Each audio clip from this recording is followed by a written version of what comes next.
you are. Your sound is on. Your video is not quite. I know, what's up with that? Okay, let's see. Here, let me send you another little. Oh, there you are. There you are. I'm just a little slow. No, God, aren't we all? So are you ready for the coat? How the rest of your bunnies go? Oh shoot, my bunnies! I gotta go get them.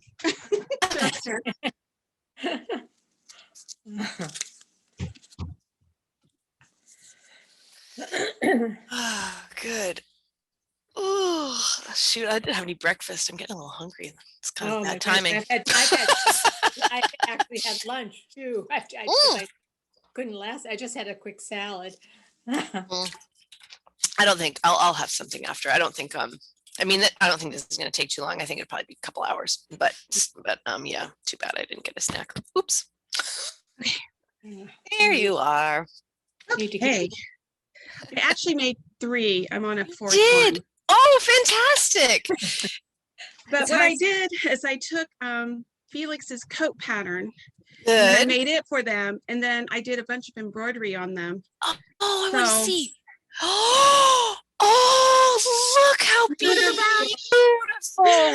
Oh my gosh.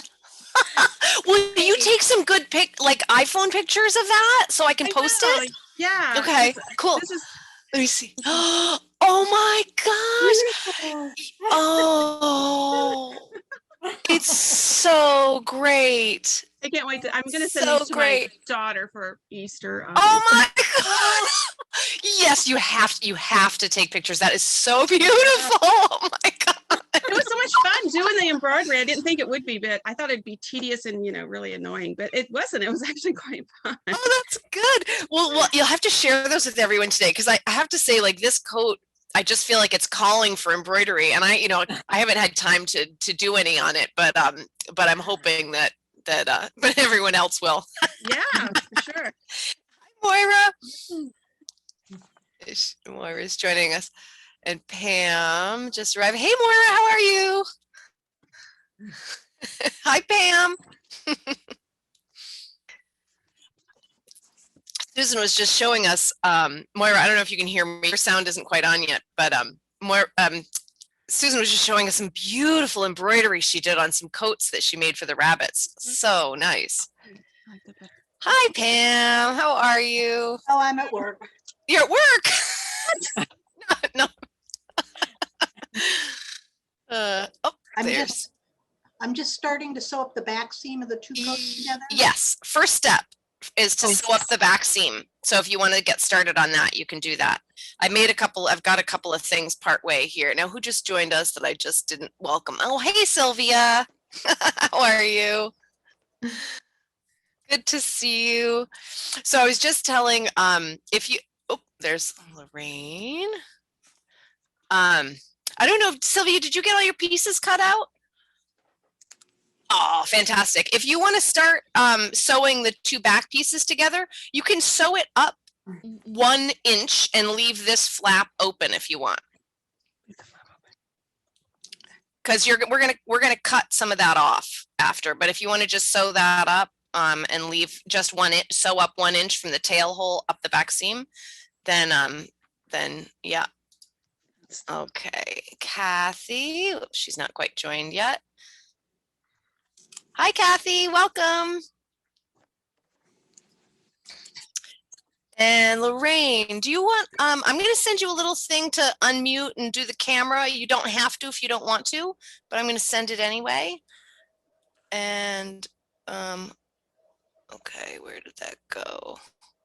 Cynthia, I'm not sure we're starting. Would we be sewing it like right sides together? Hey, Kathy. Yes. So when we're, the felt. I know they're both the same, but right, they're both the same, but the stitching will be on the inside. So in essence, we're sewing right sides together. Yeah. Okay. Okay, good. Some on those heathered ones, sometimes there's one side that you prefer. So if you're using that, we're going to start from the armhole and sew all the way up. So we're not the first thing you're going to do is sew the two pieces of the back together, and you can leave a little bit open here. So you're just going to sew from the tail hole up the back seam about 1 inch. And what about the bottom? You sewing the bottom together also? No, here's No, the finished. Yeah, so here's the finished one. So the bottom's open. Oh, okay, right.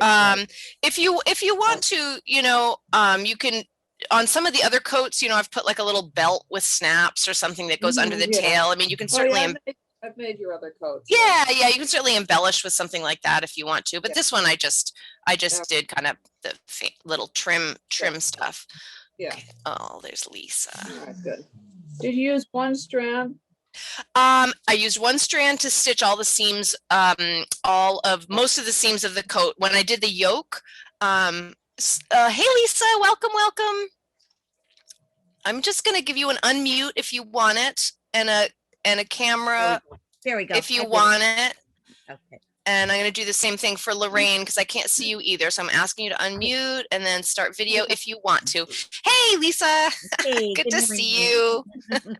There's Cynthia. Hey, oh my God, so cute. Are those snowshoes? I made them with popsicle sticks. Oh my gosh. So cute. Oh, that's We fantastic. had a few. Yeah. Oh, that's so great. Oh, look, Moira, this is so sweet. So So I made sweet. a little outfit like from Hi, Jessica. What? Sorry. So cute. Nice. Oh hair. my messed with the tail a little bit, but it worked out okay. Did you? I don't know what happened to the end of the video there. I'm gonna have No, to. it I was think I'm gonna weird. have to. I was think I'm weird. gonna have to just make a quick one. I mean, I sent my slapdash thing, you know, with that terrible sketch, but oh, Kathy, oh my gosh, look at him. He's ready for a night out of the town. Benedict Cumberbund. Yeah, right on. I love it. Oh my God, he's so cute. I need to see So the rest. great. Oh God. I know. So, the other thing is, now I can't remember who it was, but somebody was asking about how to post photos, and I'm still learning the site myself.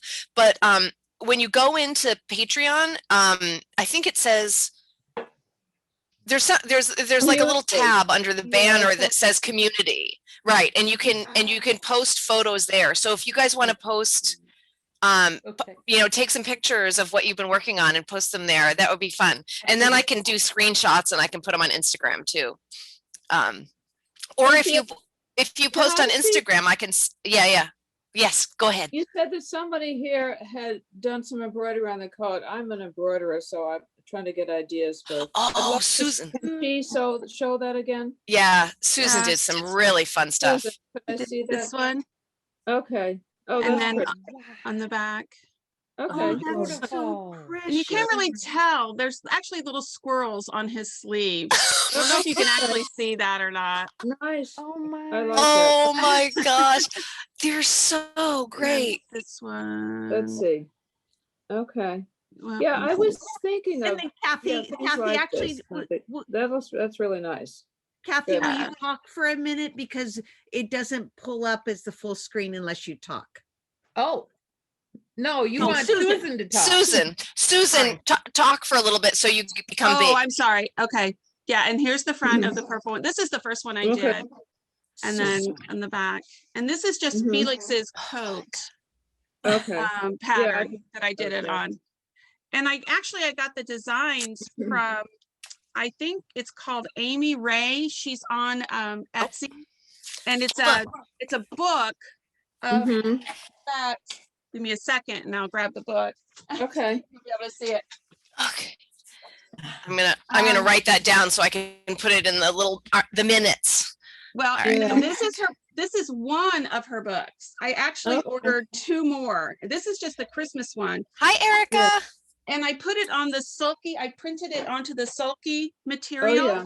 I have. And some then of that, just, yeah. you know, did it, that made it easier for me because I'm half Yeah. blind anyway. And then I Yeah. used my magnifying lamp to do the really small details to get it really nice. But Yeah. yeah, she does a lot of doodling is what she calls it, but I don't think so. I think it's actually Yeah. quite nice. But Okay, But that's yeah. nice. yeah, that's how I got I them. don't know whether I'll use the Hi, soft Sue. for this Hi, one though. hi, Erica. I'm gonna. I did find it easier to do all the pieces separately first and then Yeah. sew the whole thing together. There you are. Hi, Erica. So you Welcome. must have pre-soaked your felt. I didn't. Oh, She you says didn't? to do that. No, Yeah. I did not do that. Because I don't always know. pre-soak, I always pre-soak my felt when I'm using that Sulky Solvy. Yeah, that's what they say to do, but I'm lazy, so I didn't But do you that. didn't do it. It No. worked out great. Okay. Yeah, and it Okay. worked out fine. Oh. Yeah. Okay. Interesting. Okay. Erica, I'm going to ask you to unmute. You don't have to if you don't want to, but I'm going to send you a little thing if there's sounds going on in the background, just so you've got that. And Sue, welcome as well. And I'm going to ask you to unmute if you want to. You don't have to. I'm just sending you a little thing in case you don't know where that button is. Okay. Hi. Good. Welcome, you guys. You guys were sort of coming in as Susan was talking. She's done a bunch of embroidery on some of the coats that she's made. But you can catch that if you rewatch afterwards, but she's just done a beautiful, beautiful job. And I hope she'll send us some pictures too. Yeah, post them. Yeah. Yeah. Yeah, I will. Good. Good. All right. What time is it? 11:50. Okay. As we're pre-chatting here. Yes. Yeah. Susan, I had noticed on prior chats, Zoom things, I love your Santa Lucia in the background of your. Oh, thank workshop there. you. She is just beautiful. Isn't she awesome? I actually got that at my daughter lives in Tulsa, and it was after Christmas. I'm like, we need to get one of those to put up on our walls for Christmas. But I put it up here because I just thought she was so cute. So She's adorable. thank you. Oh. Thanks. I love her too. She's awesome. She needs to be up all year long. Absolutely. Yeah.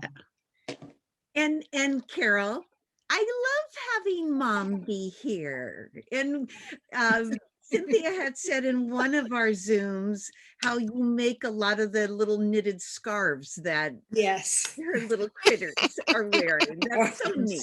Sweet. I've been knitting a lot these days. Oh my goodness, with just staying put. Yeah. So we have to keep our hands busy when our bodies aren't going anywhere. Right. For sure. Yeah. Oh, good.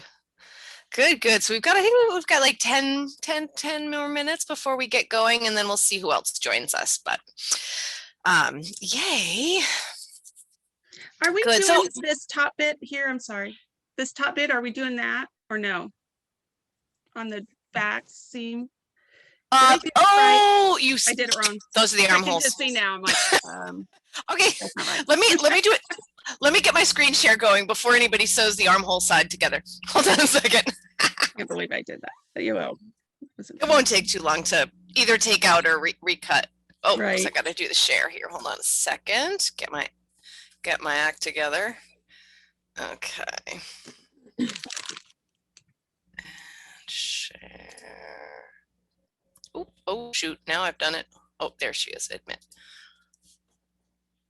Hi there. Welcome. I couldn't see who that was joining us. I'm just getting into a screen share here. Oh, or I thought I was. Now, who was that anyway? Me? Well, welcome, whoever you are. Thank you. Can't see you yet. Oh, there you are, Susan. Good. We got a lot of Susans and Sues, don't we? I There's like know. 3 or 4 of us. That's unusual. Oh, and there's Marin. That's great. Okay, screen sharing. Hi, Marin. Welcome. I know. All right, here we go. I think. All right, there's the desktop. Let's see if we can get it somewhere where it makes sense. Okay. Okay. I think I am. All right, so I'm gonna just zoom in a little bit here. Oh wait, this is crooked. Okay. All righty. So okay, so we have the two. Let me grab the pieces. there. I've got them stuck to the bottom of the computer. Okay, so so the little guy here is the tail hole. Oh, let me put this on focus. Lock the focus. Okay, so this little guy is the tail hole, and these are the armholes. So so we're connecting this way, and we're connecting above that tail hole, and you're going to stitch up from the tail hole up about 1 inch, and then and it's going to look like this. I just put 2 tape pieces on here because I was just kind of referencing the fact that even though the felt doesn't have a right side and a wrong side, we now have a right side and a wrong side because of our stitching. So the stitching, if you want it to be hidden, will be on the inside. So I just marked this as the back side. It looks like you have less than an inch at the top, because if you left a whole inch, that's quite a bit. The inch is from the tail hole to here.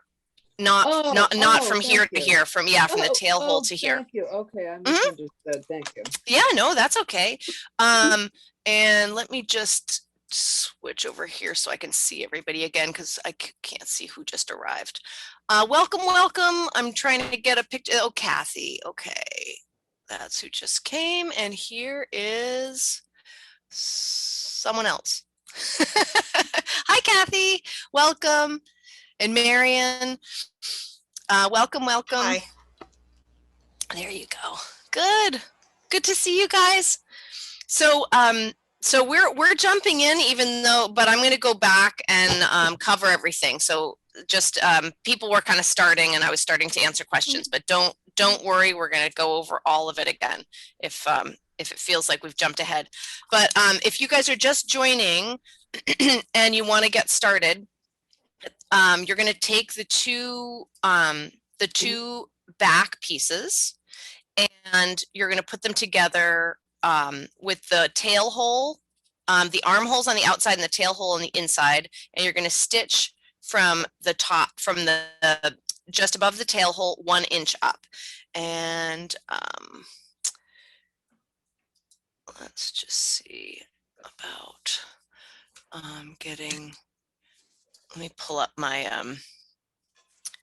my participants thing so I can just see who's here. And okay, so all right, so some of you guys don't have sound or video on, and if you don't want to do have any of those things on, that's totally fine. But I just wanted to let you know that you can certainly start it, and I can help you get in if you need to. Okay, and Leah. Hey, Leah, welcome. Oh, she probably can't hear me yet. Cynthia? Yes. When you sew up the back, is it just a whip stitch? Yes. So you're going to use a single thread, and you're going to use a whip stitch, and I'll just zoom right in here and focus so you can see what I've got. So we're stitching up about 1 inch from that tail hole. And I'm using a single strand of thread, and the stitching will be on the inside of the jacket when we're done. Okay. Thank you. So anyone who's just joined us, don't worry if there's something you feel like you're not catching. We're going to go back over it. I'm not sure how many people are going to join us today, but we'll just keep circling back as people arrive, so that everybody gets the same info. Okay, so that's where we are right now. All right. Cynthia, Mm-hmm. something else that's totally irrelevant to the process, but would be fun. Yeah, what do you got? Is to know where everybody is. I wonder. Oh, that's a good idea. yes, that's wonderful. Yeah. Okay. Well, let's kind of. I'm just gonna. Let me help direct that. Hold on a minute. Let me see if I can. I think we're still all on one page, so I think I can still see everybody. My my monitor that I was expecting this week was delayed because of the snowstorm, so it's somewhere in the Midwest, God knows where. I'm going to set this down for a minute while we chat about where everybody is. Okay, so let's start on the top row with me. I'm in Providence. and then it looks like my mom is there, and she's in New Hampshire. Whoa. And yeah, and Susan, where are you? I'm in Fort Wayne, Indiana. Okay. And And Moira I'm in Charlottesville, Virginia. and Pam. I'm in Natick, Massachusetts. Oh, you're close by. Yep. Sylvia. I'm in Calgary, Alberta, Canada. Oh my gosh, we've got people all over. Kathy. I'm from Rochester, New York. okay. Sorry, two Kathys. Oh, sorry. I was going right. Yeah, I was just going around. And where's our other Kathy? Here. There you are. Okay. Hey. And Victoria, British Columbia, Canada. Wow, great. And Lisa Y. I am from Costa Mesa, California. Okay. Jessica. I'm in Bennington, Vermont. Oh, Bennington's so wonderful. And Erica. And you guys are together. Who? Erica and who? Erica and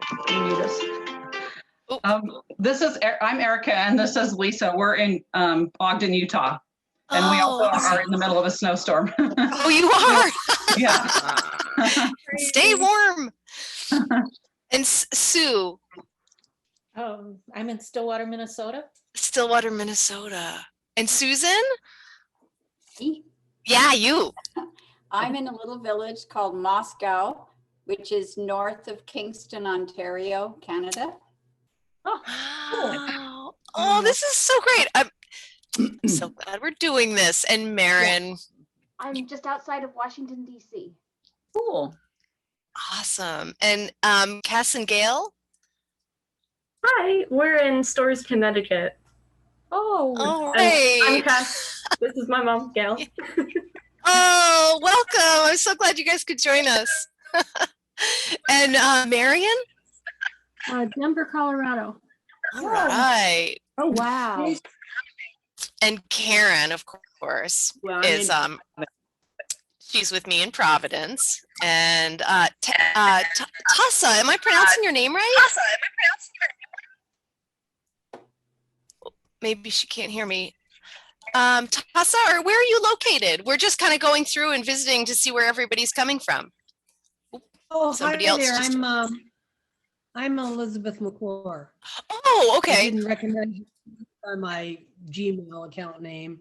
Oh, yeah. Okay, I Mike don't and Karen know and that well. what? I'm trying to figure out Zoom. I don't know how to fix the settings, but I'll try to figure it out. Don't worry about it. Tell me your name. Oh, no, you've already gone quiet again. That's okay. Hey, everybody who's just joined, we're just kind of going through and saying hi from and to find out where everybody's located. And so, Shell, I feel like I know I asked how to pronounce your name last week, and now I can't quite remember if I got it right. Yes, Shell is right, right? It's fine. It's officially Shelley, but Shell is how it's spelled, and that's what I answer to. Okay. It's fine. I have creative parents who spelled my name weird, and Shell is really good. That was actually really beautiful. I love it. It's very pretty, but Shell is fine. Shell and Shelley. I'm in upstate New York, so. All right. And Karen, Karen CMAC, or Cermak is right? Yes. Yes. Did I get the last name right? And where are you located? St. Paul, Minnesota. St. Paul, Minnesota. My gosh, we've got people everywhere. This is all great. over It is really cool. And then we've got Mary and Lorraine and Micah have just joined us. Do you guys want to put on your cameras? I'll just ask to unmute and start video and unmute, start video, and Lorraine, there we go. Where did she run off to? Here I am. There you are. I am a terrible lurker, so I don't want my video on, and I'll probably mute. But I'm from Staten Island, New York. All right. And I'm thrilled to meet you all. Good. Welcome, and don't worry about the camera. I just, I just want to sometimes people don't know how to push the button, and so I just always try to give them a prompt if they need it. And hi, Micah and Ellen. You guys just arrived. Welcome. These guys are in Providence too. All right. Did I get everybody? Marion, did I get you? Did you tell us where you were? Yes, you did. Yes, you did. Okay, good. Good. I know. Awesome. All right. So there are 23 of us now. And I'm just going to go over the kind of first step again. Some people have started working on it. So here are the two back pieces. Let me just focus again on this guy. All right. So these are these two pieces. And we're going to be sewing up the back seam right above the tail hole. So we're going to sew, butt these two guys up together and sew up 1 inch from the tail hole up to here. And you can use a single thread. Oop, somebody just joined us. Hold on. Or no, maybe somebody just dropped out. Nope, no, we have two more people joining. Oh, Leah. Okay, and Ellen. All right, welcome you guys. Oh, is she still joining? Okay. All right, so yeah, so the two back pieces, we're going to stitch up from the tail hole up 1 inch. And I just put tape on here to indicate that this will be the inside of the coat because I'm going to make this stitching be on the inside eventually. So I just put little tape there to remind us that that was the back side. And we're going to leave this little tab opening here at the top. Okay.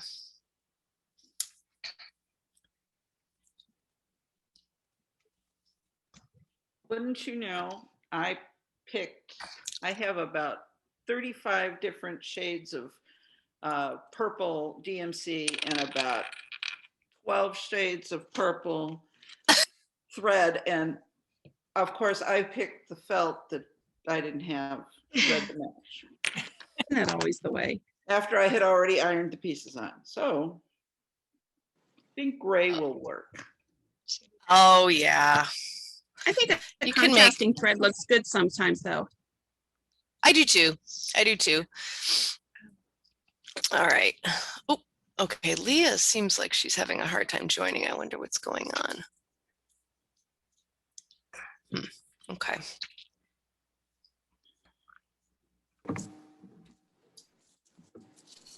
Mute. I don't know if they can hear us or not.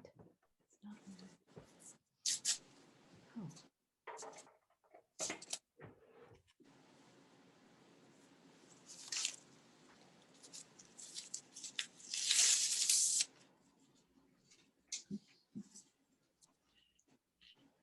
Moira, do you have a question? Look like you were looking intently at the screen. I wanted to make sure that I know. I was just looking at your coat. Oh yeah. Okay. All right. I think I might send Leah a text to see what she's up to because I think I've got her in here. Leah. Oh, is that might just be email. Yeah, I don't have a phone number for her. Okay.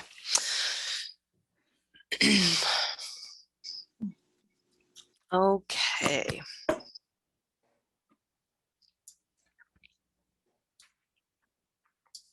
Are you just using a small whip stitch to put those together?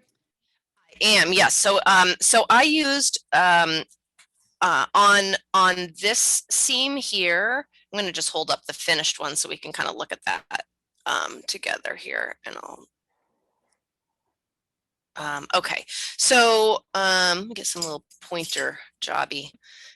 So this seam is on the inside, this seam is on the inside, this seam is on the inside, and all of those are stitched with a single strand of thread.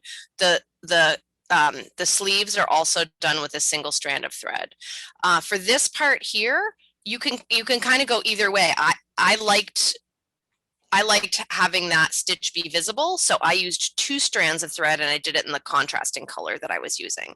But it's, totally up to you. You could also try to make it disappear a little bit more with a single strand, but I just like the shape of the yoke, so I wanted to have that stand out a little bit. And then on all the other stitching, all the decorative stitching, and maybe even the pockets, although I can't really remember. It looks to me like I used 2 strands because I wanted that to show up more. So all the embroidery is all done with 2 strands. So what's next after the? You're ready for the next thing? Okay, great. So then, yeah, the next thing is this. Okay, so you're gonna I'm gonna just show you both sides. So what I did was I got the yoke in place on these 2 pieces, and then I basted it so that I could do the decorative stitch here. And on this one, it's a little hard to see for some reason. It's not as bright against the blue here, but I used a gold color. So basically, this is what it's going to look like from the back. Why is the focus seems like so off today? Sorry about that. Let's see if I can. Maybe I need to just here. I'm going to just bring this thing down right in front of my face. Nobody needs to look at me, and then we'll get better focus. I think I was just too far away. Okay. Oh. A little more. There we go. Is that better? That's better. Yeah. What a nuisance. Okay. So we don't need to stitch. We didn't need to stitch all the way up here because after we stitch this on, we're going to trim all this business away. So to set those 2 pieces together, let's go over to this one because I've got another sample ready here. So here's my back piece. And then this basically just sets right over. You make sure that the yoke is sort of centered on the back seam. And this little curve is going to just tuck up under here naturally. And you're going to have, let me find my ruler.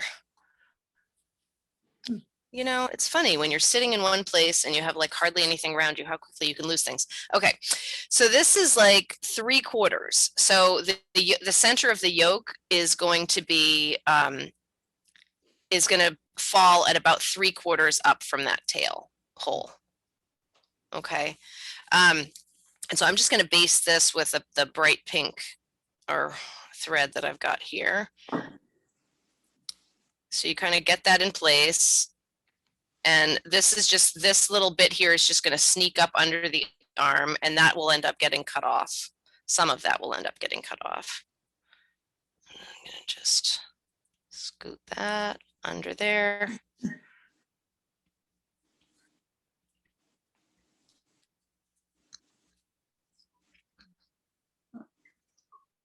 All right. That.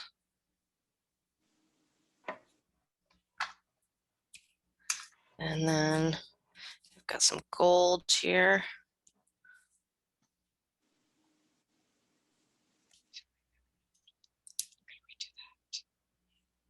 Okay. All right, so, oh, you know, I could really use a pair of glasses. Oh, they're on my head. Great. Okay. So here, you know, we're at this kind of funny juncture, right? Where it's like, where do you start? So I'm just going to kind of scoot this up so it's flush here. This piece and the yoke piece are flush. And what I want to do is start kind of like right where they converge, you know? So you're barely on that first stitch, you're really barely going through the under layer, which is the 2 back pieces. Okay. Oop, and watch out for all this. All this stuff gets caught up in every stitch. It's so much fun. Okay. So so that's almost like a true whip stitch where you're kind of going through both layers, and then this one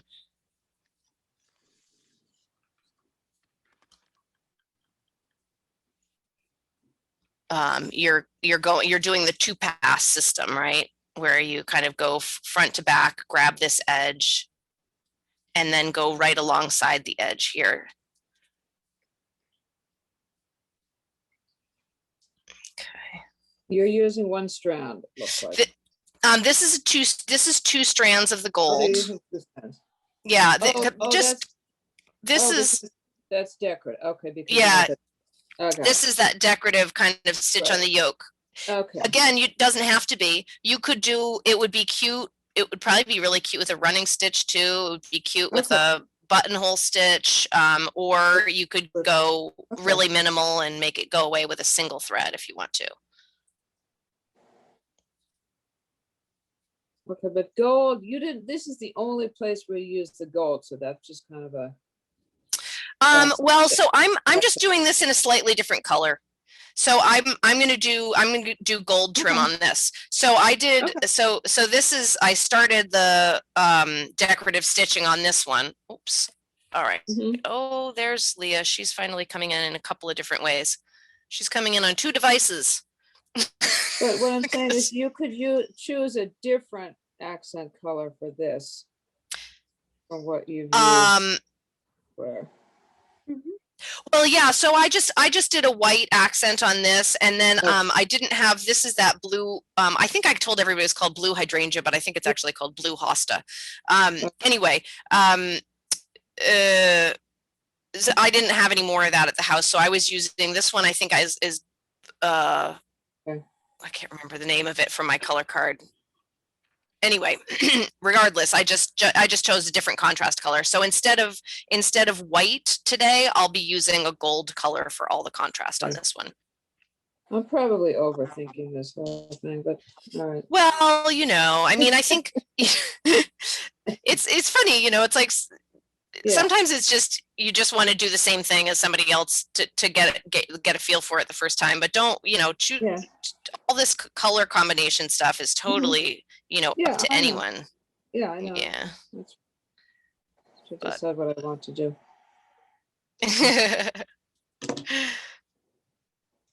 Leah, did you get in okay? Okay, all right. I see that you're okay.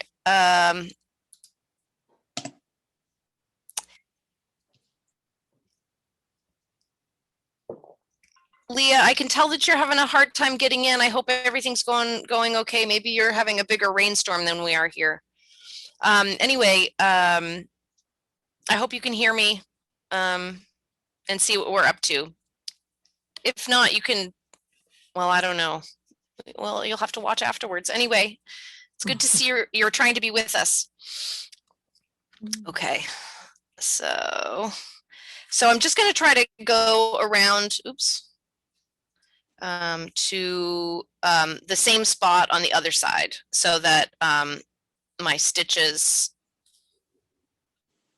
look even, like, you know, ones that like if I were to lay a ruler across here, you know, they would kind of land in the same place. How many stitches do you think you had where, can I see the armhole, around the armhole? So you just had maybe a few stitches that went through both fabrics? Zoom in here. Or, okay, so you really, as soon as you got the arm, okay. There's really only like one that's Only a true one. a true whip stitch, and that's just because we're going to cut away all this stuff from the back, so I don't want to do any extra stitches that would get in the way of trimming. Yeah.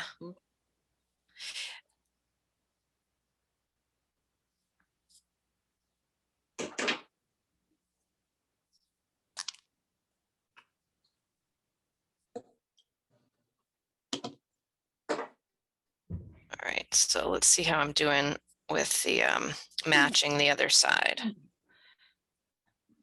I feel like that's probably right about even. So now I wanted to, and it looks like I didn't quite, ooh, we've got somebody else joining. Hold on a sec.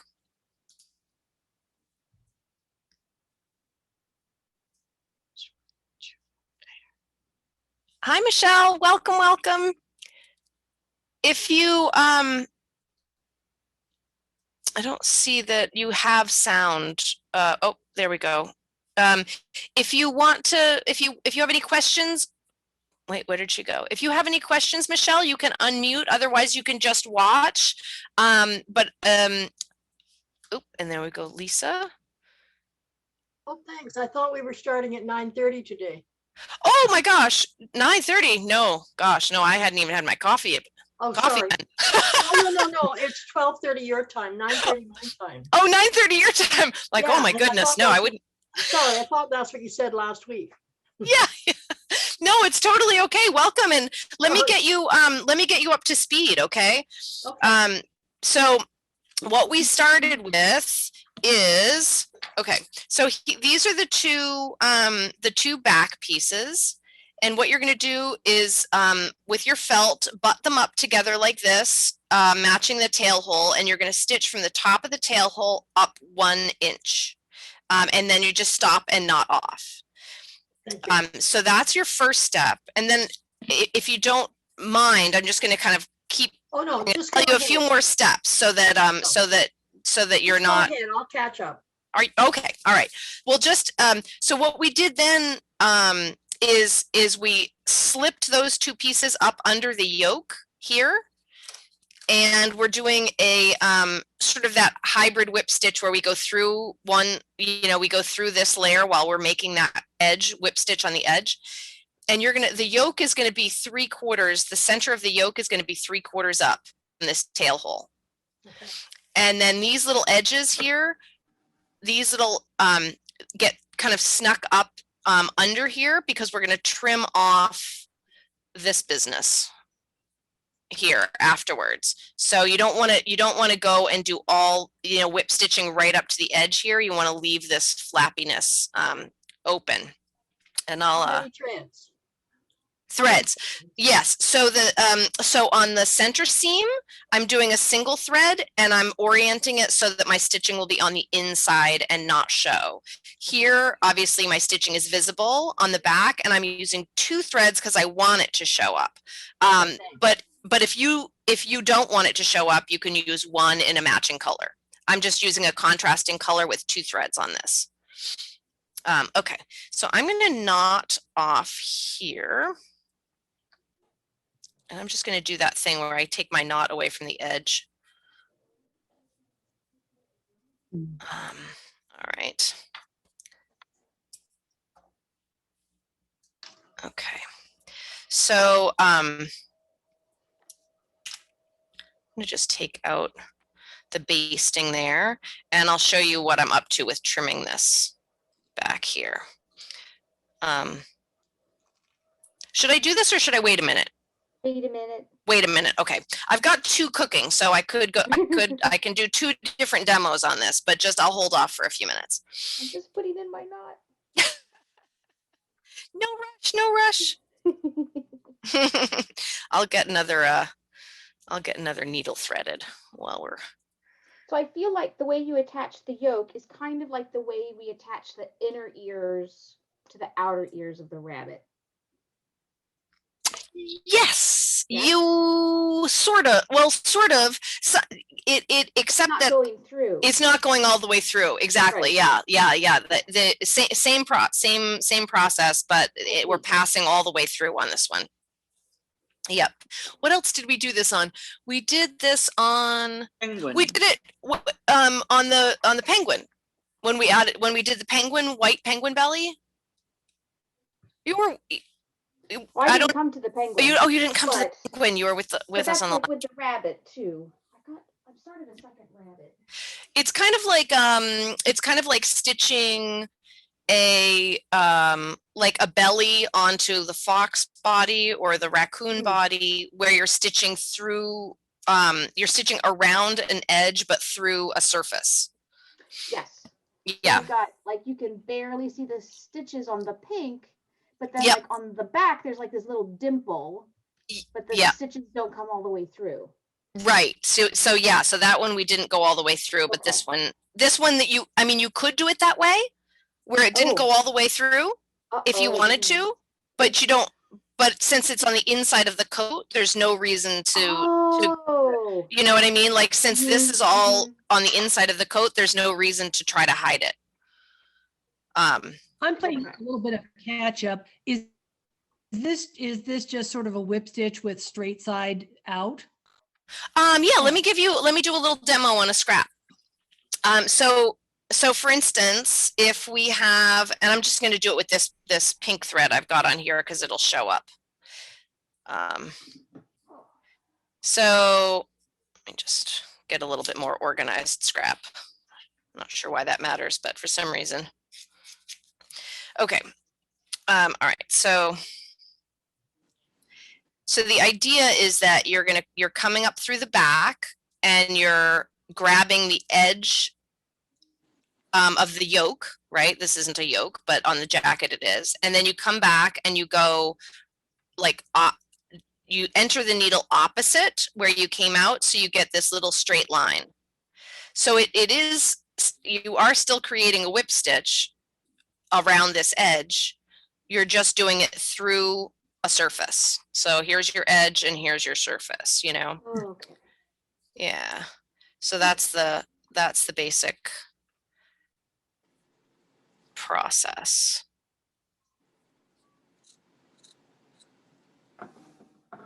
Cynthia, I have to go to work now. Oh, I'm sorry. More. I've got the coat. The back. Oh, look at you. You've already got the arms in.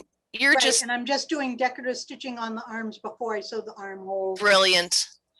So that way it's easier to stitch around them. It looks fantastic already. That's great. Good. So Well, shoot I'll me watch the video. Sounds good. Shoot me any questions if you have them. All right, thank you so much. All right, take care. Good luck today with whatever you've got going on.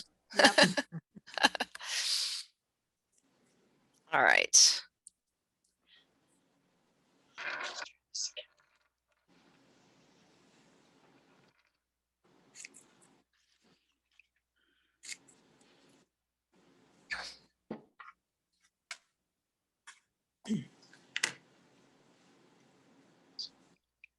All right, so does everybody feel good with that stitch? I can go back to it if anybody needs me to. Okay. And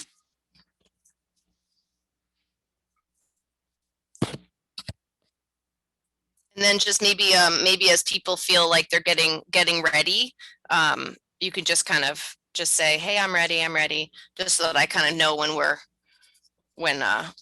I'm ready to move on whenever. I'm ready. Ready. Oh, great. Okay, is there anyone who really is not? Could you give me just another 30 seconds? I certainly can. 30 seconds more. You got it. We're not done.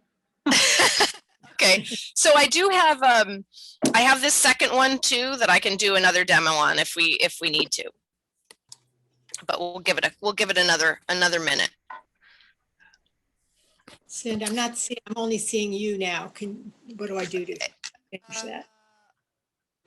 Oh, interesting. Okay, let me stop the share and start the share again, because sometimes that happens where one person drops off. So let me just stop the share and where's that share screen? See if it's, oh yeah, it's not.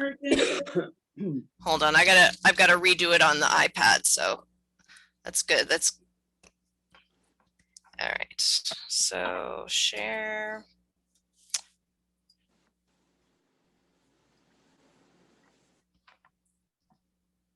Okay. Camera. All right, there we go. Does that help? Yeah. Can you see it in it now? Okay. Everybody else, can everybody else see it? Mm-hmm. Yes. Yep. Okay, great. All right. Okay. All righty. So, if anybody, is everybody ready? Are we still waiting? No pressure.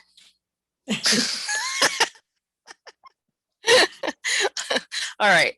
I'm gonna go forward, and if anybody needs it again, I've got that second sample. Okay, so don't you worry.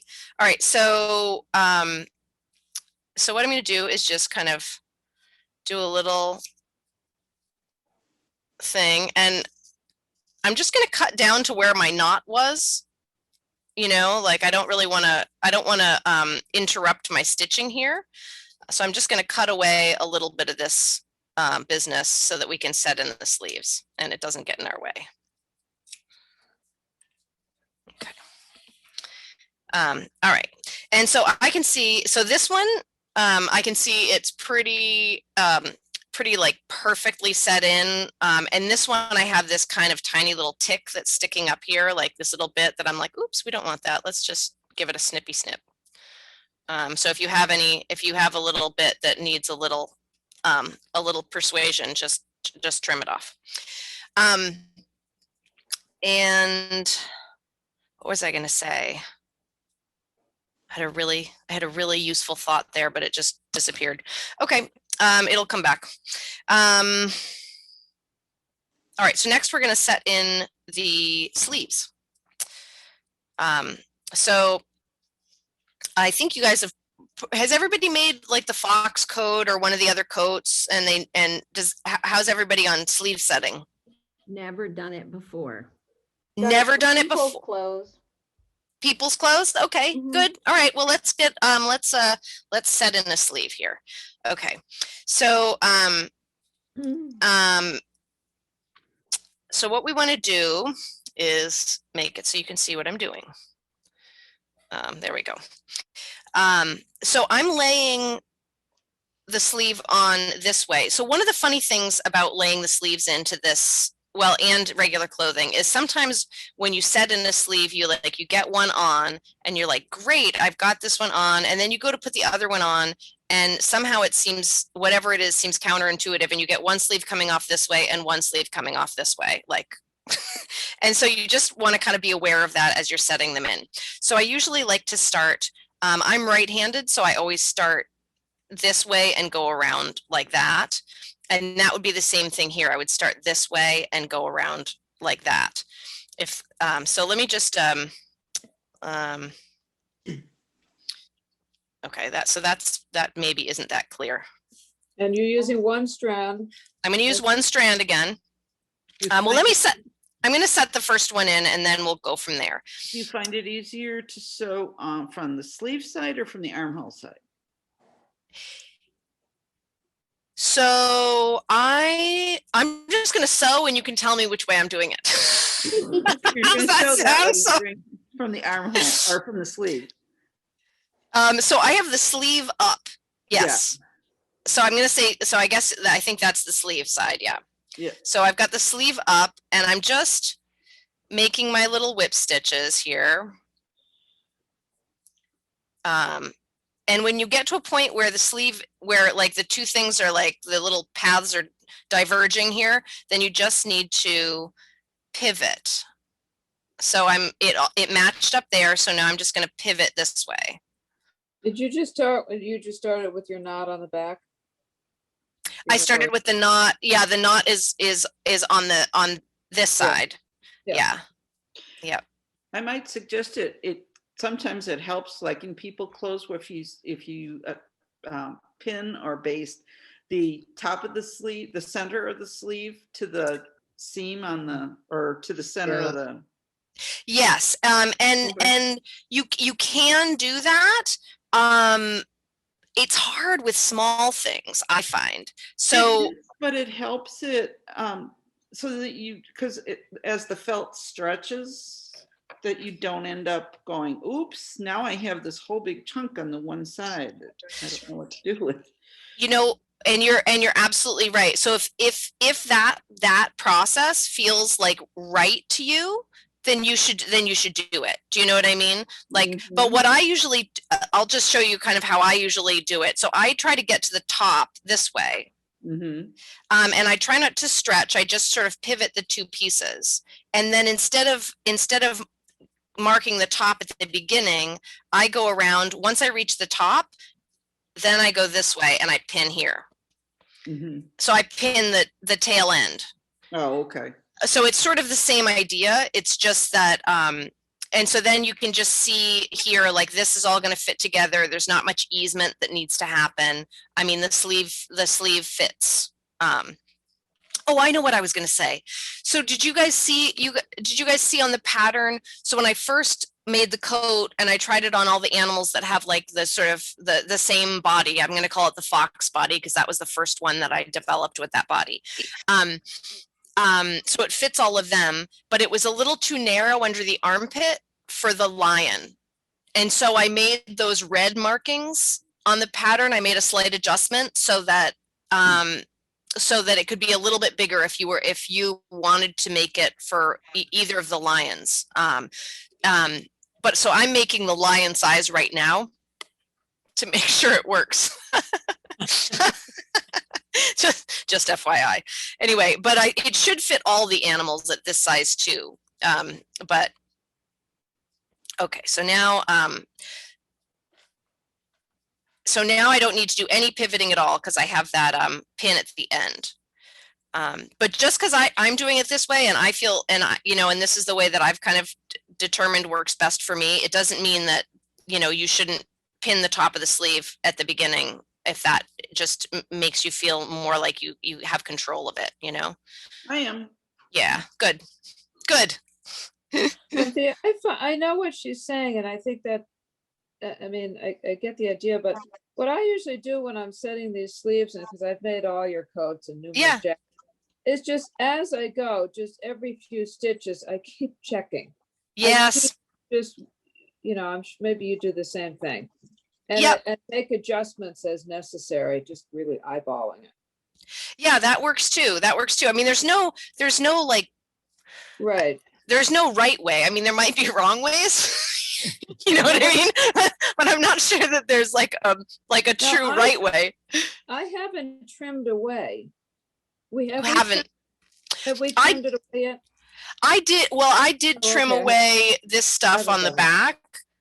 Just so that wouldn't get in the way of my seam line here. Okay, but yeah, and on this one I think I even trimmed this. So this is the original one. I think I trimmed it even further back, but but I didn't watch out for my stitching here, so you can see my stitching is starting to come apart. Oh yeah.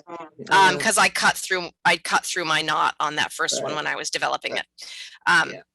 But you can always go back through and, if you do end up cutting through your knot, go back through and give it a couple of, stitches to hold things in place there. Okay.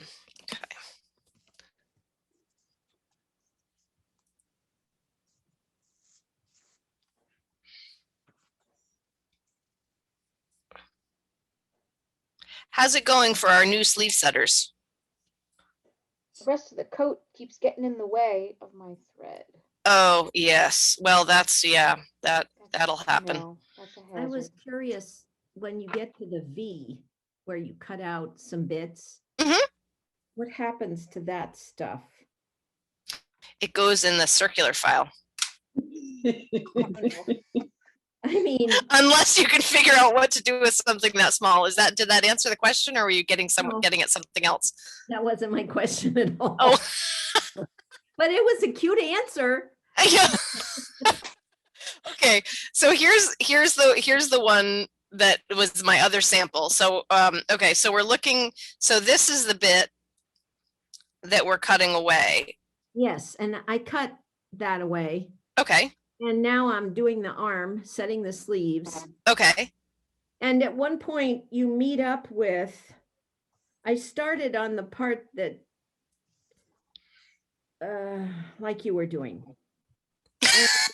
Yeah, I got stuck there too. There's like a third layer where you didn't just everything. So there's a little bit of that layer left as you're stitching around. Yep, go through it. Okay. Just incorporate it into that seam line. There's not much of it, but yeah, maybe you've got like 2 stitches where you're going through both. And that's good because that when you go through both like that, it secures that point because you have this slightly odd connection. But yeah. Okay, so I'm going to set in that other sleeve.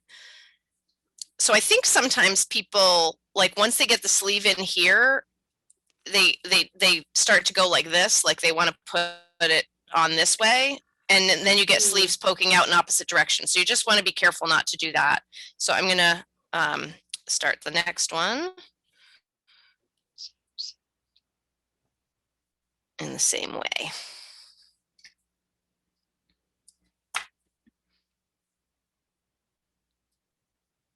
So as you're stitching too, if things are getting in your way, sometimes what I'll do is just like pin something completely out of the way. So even though I'm going to need this soon, like I might do something like that just to kind of get it out of my way as I'm starting the sleeve. So get a little ways, and then I can unpin that. Oop, is that somebody coming? I think that's just somebody coming in and out. Let me just make sure I'm not missing anyone. No, okay. All right. So I can still pivot a little bit with that thing pinned, and it'll continue to keep it out of my way.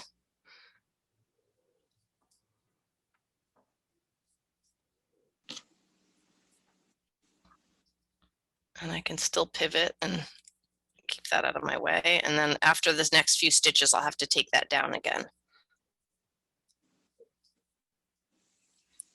And here's the bit where I'm going through all 3 layers. Oops, there we go. All right, so all 3 layers. Okay, and then I can't pivot anymore with this pinned, so I'm going to shift that. And keep going until I reach the center point of the sleeve, the center, the crest of it. And then I'll go back here and match up the end.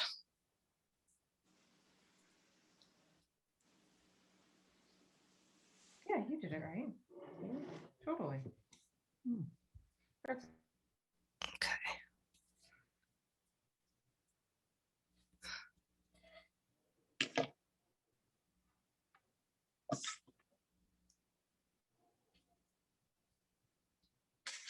The beauty of dressing these animals, they don't need underwear. Right. Oh gosh. I belong to a doll costuming group, and we did antique dolls, and they always needed underwear. So I have my all gosh, these that's dolls so downstairs funny. that are not dressed because I hate making underwear. Well, hopefully they didn't need corsets and all that kind of stuff. Oh my gosh. That's so funny. My a friend of mine, this is just like one of those kid stories, you know, her daughter kept trying to get dressed without underwear. And she was probably 3 at the time or something, or 2 or 3. I don't know how old she was, but she was kind of just getting the hang of it. And her mom was like, first we cover our vagina, and then we can get creative. That's an interesting way of doing it. I like that. Okay. Absolutely hysterical. I Oh love my that. gosh. I've got 4 little granddaughters, so I'm going to have to tell their moms. I never forgot it. I was like, oh my gosh, that's too much. My mother would never. Grandsons, they look at me with a grin and go, "I'm not wearing any underwear." Oh gosh. Okay, I'm having a hard time making it all the way around. I thought I could make it all the way around, but maybe not. Without kind of giving it that little end pin, you mean? Is it did something kind of stretch or shrink on you? I don't know. Ruh-roh. I thought I was being very careful not to stretch it, but maybe it stretched a little. Can you Oh, I can stretch the short side and. Oh yeah, you know, the wool is really pretty forgiving in that way. If something's too short or too long, you can often kind of give it a little, you know, pull one way or the other and get an extra bit to make it work. Okay. So here's where we are once we've finished our sleeves. Oh my God, you're so fast. I'm just finishing up my first one. Oh, that's, you know, it's not fair. This is what I do all day long, every day. So. Oh, and of course I did I should have stitched the sleeves into this one. Oh, well, that's all right. And I just sewed my second sleeve in inside out, which is what I do with every sewing project I've ever sewn sleeves into for me. I know. I know. That's why. I know. It's so somehow counterintuitive. Once you get one in, getting that second one in, it just, I've done it 100 times on little things and big things. Usually It's the just little things that you sew by hand. What? It's usually the little things that you're sewing by hand, not the big things that you're sewing by machine. There are some, there are some, like with clothing, sewing clothing too, there are some weird things where that worked. Where you're sewing in linings and you're like doing shoulders where things have to be kind of halfway undone, halfway turned inside out. And I don't know, there's all this kind of, yes. There are lots of places where I can do things, in a dyslexic manner. I made, my grandsons were the Blues Brothers a year ago last Halloween, and I made them suits. And I had to line them, and I hadn't done anything like that in years. Oh yeah. But the pattern directions were terrible. Yeah. I had a couple friends that are great sewers looking at it. My daughter, who's a costumer, she looked at it. We could not figure out how they were putting that lining in. Wow. So we just confronted. It's it's interesting. I do feel like in writing directions and patterns, like when I look at clothing patterns now, I always just, they're so awful. Yeah, like I mean anybody who really didn't get training from someone one-on-one would, it's like no wonder people didn't sew for so many years. Yeah. It's like where people just kind of gave up. It just, when parents or when it stopped being taught in school, or or it wasn't as sort of important, so much with, I think just starting got a lot harder because those patterns are so bad. My background is in home ec education. Oh yeah. In the textiles part, and I had I subbed for a long time, and I had a couple of principals want me to go for a full licensure, and it was like, you're going to cut the program, another year or two, and sure enough, they cut the programs. That's so sad. All this stuff is like,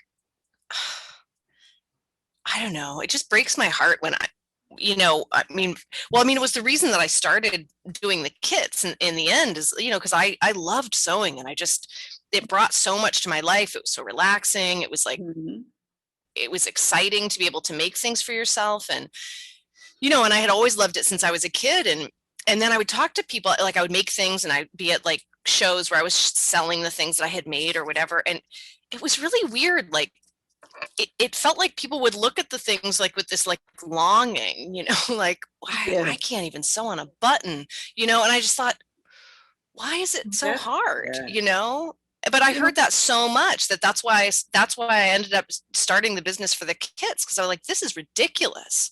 Well, I'm glad you use quality materials, because the kids in the schools that my kids went to, and then in the school where I subbed, they were teaching these kids, rather than to sew on a button, to put up a hem, to repair a seam, they were showing them how to, or they bought these kits for these big pillows, and they used the crappiest felt they could find. So by the time they got done with the kit, it was all pilly, and who wanted it done?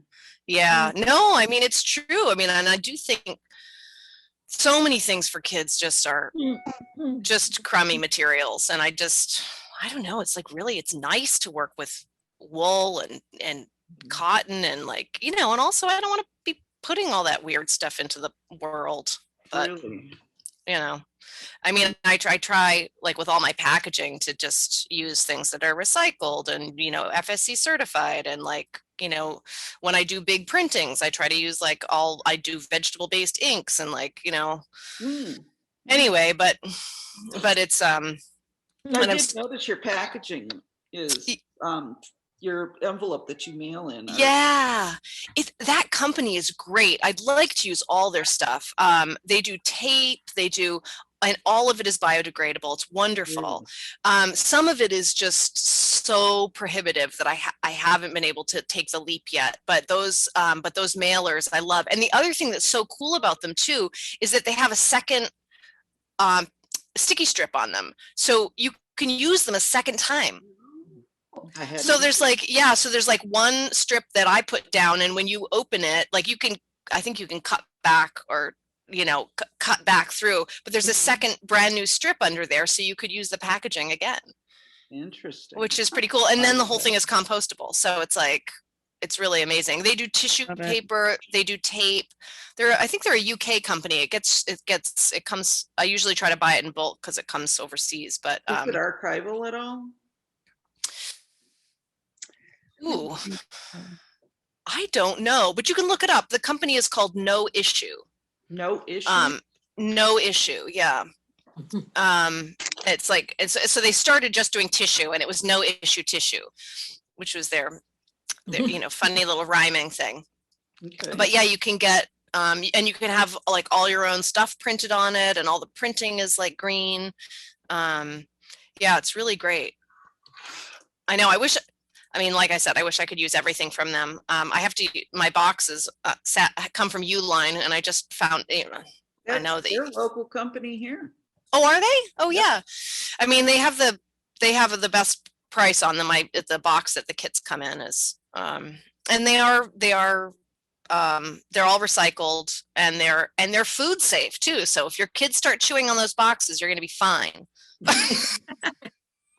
But hopefully not. Next. But yeah, okay. How's everybody doing? I'm ready. We're ready? Okay, good. All right. And is there anyone who's like totally behind and not ready? No. Okay, good. I didn't hear anyone chiming in. All right, so let me get my I was muted. You were muted? I'm totally behind because I can't, this sleeve is not long enough when I get around to the other side. Shoot. Okay, Ellen, can you take a picture and text that to me so I can really see what's going on? Yeah. Well. Or do you want to? Do you want to take a picture and text it to me? You don't have to, but I can give you. But it's not. Okay. Is that a good way? I have Mika. Oh yeah.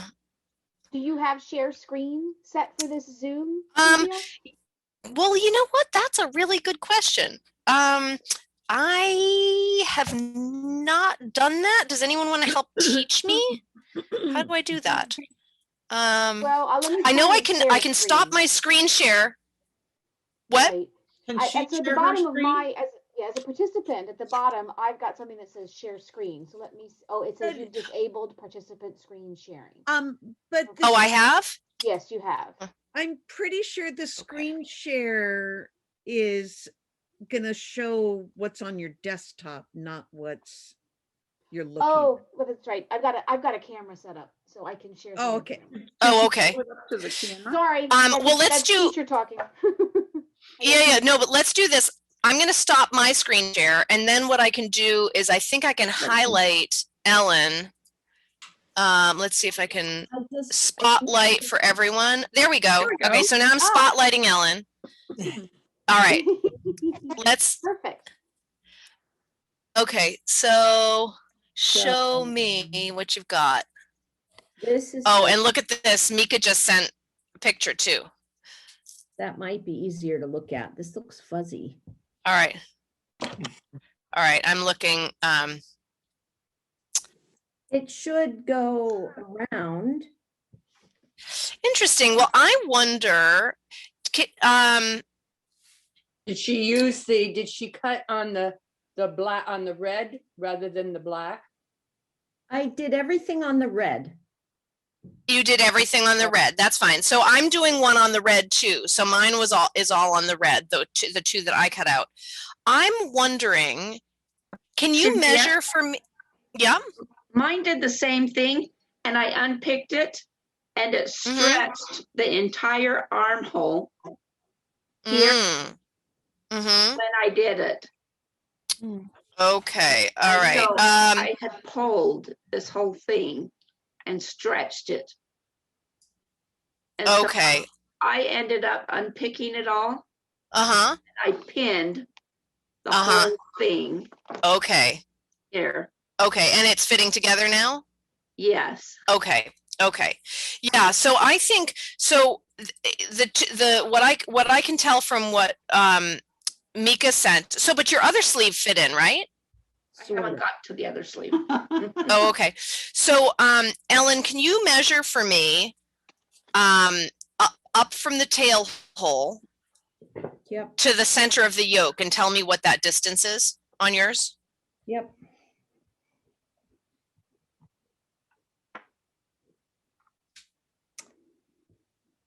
Uh, 7/8. 7/8. Okay. So that might be part of the issue because I mean 7/8. You're an eighth of an inch more than the 3/4 that we were sort of talking about, and so that's gonna make the sleeve hole a little bit bigger. But one thing, you know, when you're setting in sleeves that you can also do, and maybe I should have done that, is you can baste the entire thing. I will baste it next time. Then Yeah. it will not be a problem. Yeah, you can baste the entire thing. Another option. One of the reasons that I don't always do that is because that pivoting thing just works so well for me. You know what I mean? Like pivoting and then matching the end. You know, so I get to the crest of the sleeve and then I pin at the end, and that just has been so good. But since your sleeve hole was maybe a hair bigger than it should have been, that would have gotten hard. But basting around the sleeve really does help. Next time I'll just use like a dot baste, not all the way around the whole thing. Yes, you could tack the two ends and the center crest of the sleeve. You could do that too. Yeah. Okay. Cynthia, could I just say something about that? Absolutely. Sleeve? So I have found, because as I've said, I've made a lot of these little sleeves, and I've also done a lot of somewhat garment sewing. I think I find that what can happen is, as you're sewing it the way you're sewing it, which is how I also do it, if you don't make your stitches exactly straight, you know what I mean, like coming in exactly straight through one and straight out through the other, if you slant them a little bit, what you will find yourself doing inadvertently is pulling this, well, you know exactly what I'm talking about. So you're going through it. I know what you're talking about. Yeah. And then you pull your sleeve, and then by the time you get to the end, you've inadvertently gathered your sleeve down so that it's too short. Yeah, it's true. It's like you've eased it. You've eased right. it. You've like eased it. Yeah. But not deliberately, but just by the nature, because you haven't put your stitches in straight. You've eased it. Yeah. No, you're so right. You're so right. Yeah. And so the basting or the pinning the head of the sleeve, you know, would, That's correct, that problem. Yep. Absolutely right. Totally good point. I have this, I don't know if everybody has a sewing machine, but I have a couple industrial machines at my studio, and you know, I've had many machines over the years. And you know how it's like the feed dog at the bottom of the machine sometimes will, like, it's almost like the lower layer pulls at a different rate than the upper layer. You know what I mean? Yeah. And I got this new machine several years ago now, this Brother 1500 PQ. I don't know if there's several companies that basically make the same machine. Juki makes it. Right. Brother, Janome I think makes one too, but they use all their own feet, which I don't like. Is this just Is it a mechanical machine? Yeah, well, yes. I think there is a little, no, there is a motherboard in there. There is a little bit because it has automatic thread cutting and some stuff like that, but it only does straight stitch. It doesn't do any, zigzag. It doesn't do any decorative stitches. It is a one thing machine. This thing is amazing. I can sew, I mean, I'm rambling on about something that's like not pertinent at all to this coat right now, but I used to do film work and draping for movies when there was a lot going on in Boston. And you can sew like buckram to like a sheer, and those two things like move completely differently, and this machine pulls everything together without like at exactly the same rate. I've never seen anything like it. It's like, anyway, if anybody needs a new sewing machine and they don't care about decorative stitches. But what? I have so many machines, but I'm just interested in machines because I love sewing machines. I know. Yeah. It's a good one. Yeah, it's so it's the Brother 1500 PQ. Maybe it has an S at the end. I don't know. I mean, it can do free motion quilting. You can lower and raise the feed dog. It has a pin feed, so you can sew silk to velvet. Okay. Wow. It's really a great machine. And it's so, what? Is it industrial? No, it's what they're calling home industrial. Yeah. So it's like it goes a lot faster than any home machine. But it plugs in it, and it has like it doesn't need a table, it doesn't sit in a bath of oil, like the Jukies. It doesn't take up your entire room. I mean, it may as well, because all your other stuff will. Tell me about it. So, I mean, there's no getting around all the junk that it takes to be crafty. Okay. What's next on the coat? What's next on the coat? Yeah, moving on. Geez, sorry about that. Okay. All right, next on the coat, we are sewing the side seams, and we're going to do a little tricky business here. We're going to sew the side seams on the inside. Oh, hold on. Let me get my share going on so we can see what the heck is going on again here. All right. Share, get the iPad cooking. And I assume we're always using one strand. I know I keep asking that, but. Oh, no, that's okay. Yeah, basically, unless you want it to show, okay, then we're going to use one strand. So that's sort of the general rule. One strand always, unless it's like you want it to be visible and decorative, or if you need it to be stronger for some reason. Sorry, this is taking a minute on the iPad. They're not talking to each other. I The computer and the on iPad. Screen mirroring, and I'm like, what? Our TV's not. Yeah. No, it's just it's being a little slow. Here, I'm going to just stop it for a second and try to give it. There we go. There we go. That's what I need. Okay. All right. We are. Well, I thought we were in. Why is it not working on this end? I'm not getting it. Yeah, don't worry about it. No, I'm having a moment of technical difficulty here. There we go. Perfect. Wait, you got it now? Yep. Now I don't have it. Now it's gone again. Dear Lord. Okay, hold on. Let's give it another try.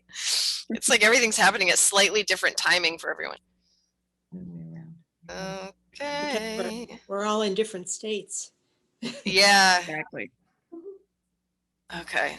It's just giving me the little circle of all right, so while this is thinking, I'm just going to hold this up to the screen. I'm going to stop the share for a second, and I'm going to become big. Hold on. Spotlight for everyone. Me, hi. Okay, so we're going to look at this for a minute while that just kind of like reboots or something. I don't know. So here's the inside of the coat, and we are going to, let's see if we can see what's going on there, right? So we're going to take and we're going to stitch with a single strand of thread from the bottom hem up to the armpit on the inside. So when you open it, you'll have all this side seam stitching will be on the inside. And then what you're going to do is you're going to, if you have enough thread, you're going to pass your needle through the arm hole, and then you'll stitch the arm from the armpit to the cuff on the outside. Yeah. Okay. So, all right. So while you guys get going on that, I'm going to see if I can get this. Why are we stitching the sleeve on the outside? My thread doesn't match, remember? Ah, yes. Well, okay. So you've got a pair of hemostats, right? Yep. Okay, then just do it all for you. Do it all on the anybody who wants to turn the sleeve and has the tools to turn the sleeve, go ahead and do it, and you can stitch everything. It's just for ease of turning that you're doing it that way. It's just for ease of turning. Okay. Yeah, exactly. So if you've got this, yeah. Yeah, the only reason is that the sleeves are so tiny that it's a bit of a nuisance to turn. And so by sewing, yeah, Kathy, I can see your pliers. Those would probably work. Oh, I did get, Moira, thank you for that email about the hemostats. No, oh shoot, that wasn't you. No. Who sent that to me? God, why did I think that was you? Oh, bad. All right, well, if whoever sent it, if you're here, thank you. I did get a pair. So I got, and I realized after I ordered them from Amazon that they were actually for pulling ticks on dogs, which is kind of gross, but I guess hemostats are always for gross things. Anyway, that was what it said on the package. I was like, ooh. Okay. Interesting. All right, let's see if this will go now. But hopefully they'll work for stuffing too and turning. Maybe I should sew the sleeve and try to turn it with these and see what happens. Somebody suggested the glass eyes online, or glasseyes.com this week, and they have cat eyes, and I was just wondering how those would look on Chloe and whatever his name is. Calvin. Probably really cool. What sizes did they have? Did they have? They had all the way down to 5 millimeters. Oh, fantastic! Well, 5 millimeter is what we use in the pattern in the kit. So, all right. So, this share is not working at all. So I'm going to use an app that I have instead of the Zoom share, so we can try to get this working. Let's open that app because I have other options too. Okay. Screen sharing. Wait. I know it's hard to do two things at once, but when you're sewing this seam, is it you're sewing it on the inside of the coat, and then you turn it to sew the sleeve on the outside? So if your thread is long enough, you can just pass it through the armhole and continue stitching on the outside. If your thread is not long enough, then you can stop at the armpit and switch. Okay, so it's all right sides together. So the side seam of the coat is right sides together. So you're stitching on what would be the inside. Okay. Yeah, and then the armhole, if you don't have good turning tools, then you can stitch the arm from the armpit to the cuff on the outside. Thank you. Yeah, you bet. All right, so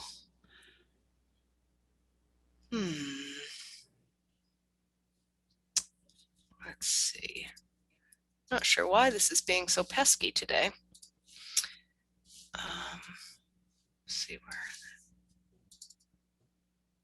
Okay, screen share.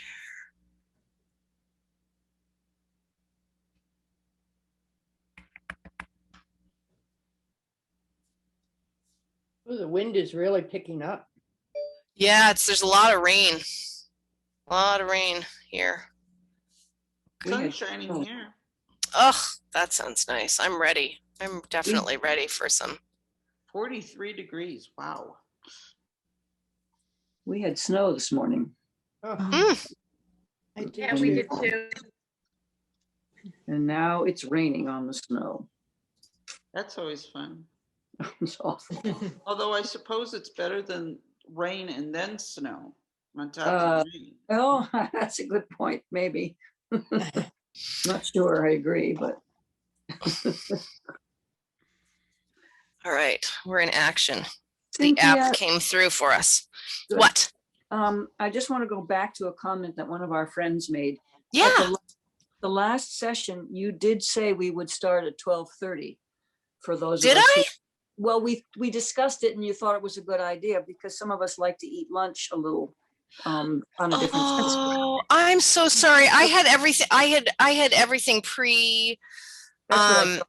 planned in Zoom, and I forgot to make the adjustment and advertise it that way. But I was thinking, in my mind, I was thinking I was going to go forward with the next whatever next live things we did and doing. You're absolutely right. Thank you. Yeah, thank you.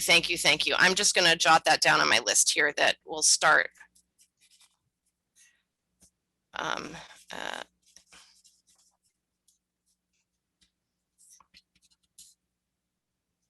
I know I was saying to my mom joined first, and I was saying to her just as I was sitting down, I was like, wow, my stomach is grumbling and I didn't have breakfast. That was stupid.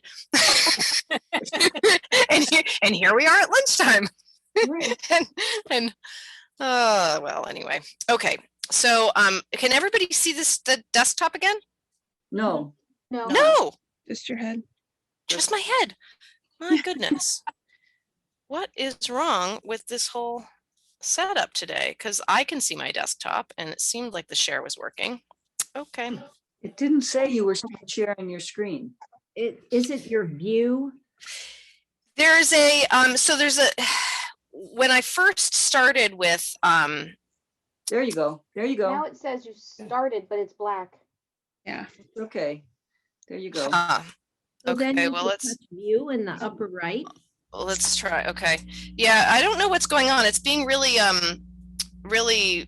fussy today. Usually it just kind of goes, but I think Zoom is having a bit of a problem. I have this other app that's called Reflector.ee that oh, there we go. Now we're in. Okay. Is that now? Can you guys see that? No. It's still thinking. It's thinking. It's still thinking. Yeah. Yep. Wow, it's reflecting onto my screen. So that's so bizarre. Okay, so Zoom must really be having some trouble today. Because okay, I'm gonna try that other app again. So yeah, so I have this other app called Reflector.ee, which I can use also. But I haven't used it in a while because the Zoom one has been working so well, and now I think I've kind of forgotten. Okay, no, all right, let me just get in there again. Okay. Check actually elsewhere. All right, let's give this one more time. Give this another whirl. Cynthia, it's Sylvia. Are you planning on doing 9:30 Eastern Standard Time? No. 12:30. 12:30? 12:30, yeah. Okay. Okay. Hold on just a second. Sorry, I'm trying to solve this problem, so my brain it's having a hard time doing two different things. Just a second. I think we've got it. I think it's 12:30 for Eastern Standard Time, and for those of us in the Pacific Northwest, it's 9:30. Right. Okay. You got it, Cynthia. There it is. Finally. Woof. Sometimes. That's perseverance. Oh my gosh. Yeah. Starting to lose my confidence in my technical abilities. Okay. So, well, but now you guys are probably way ahead of me. So I've got to. Yeah, I just got one scene finished. You got one scene finished? Oh, good. All right. Yes, because I went and did the easy one and so did on the outside. Oh, you did? Okay. Well, that's fine too. Turn it. I get it. All right. So I'm going to do it the way I said I was going to do it, which is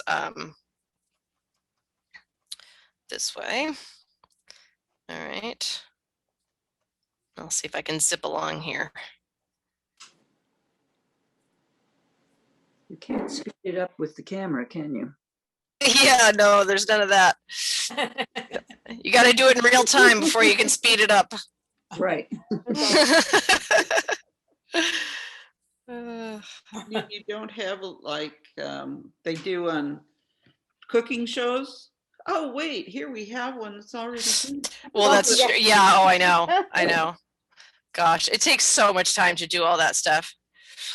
When I used to do TV craft segments, you always had like, you had to make like 10 of the things, like make them all in different, you know, stages, and it's like you'd spend like a week prepping to just so you had all the things that were there. Ridiculous. You have done so many different things with your creativity. Right? So well-rounded. Oh God. And you thought Martha was clever. She was in the background. Right? She had her minions working for her, so she didn't have to do it. Yep. She's, well, she did a lot, but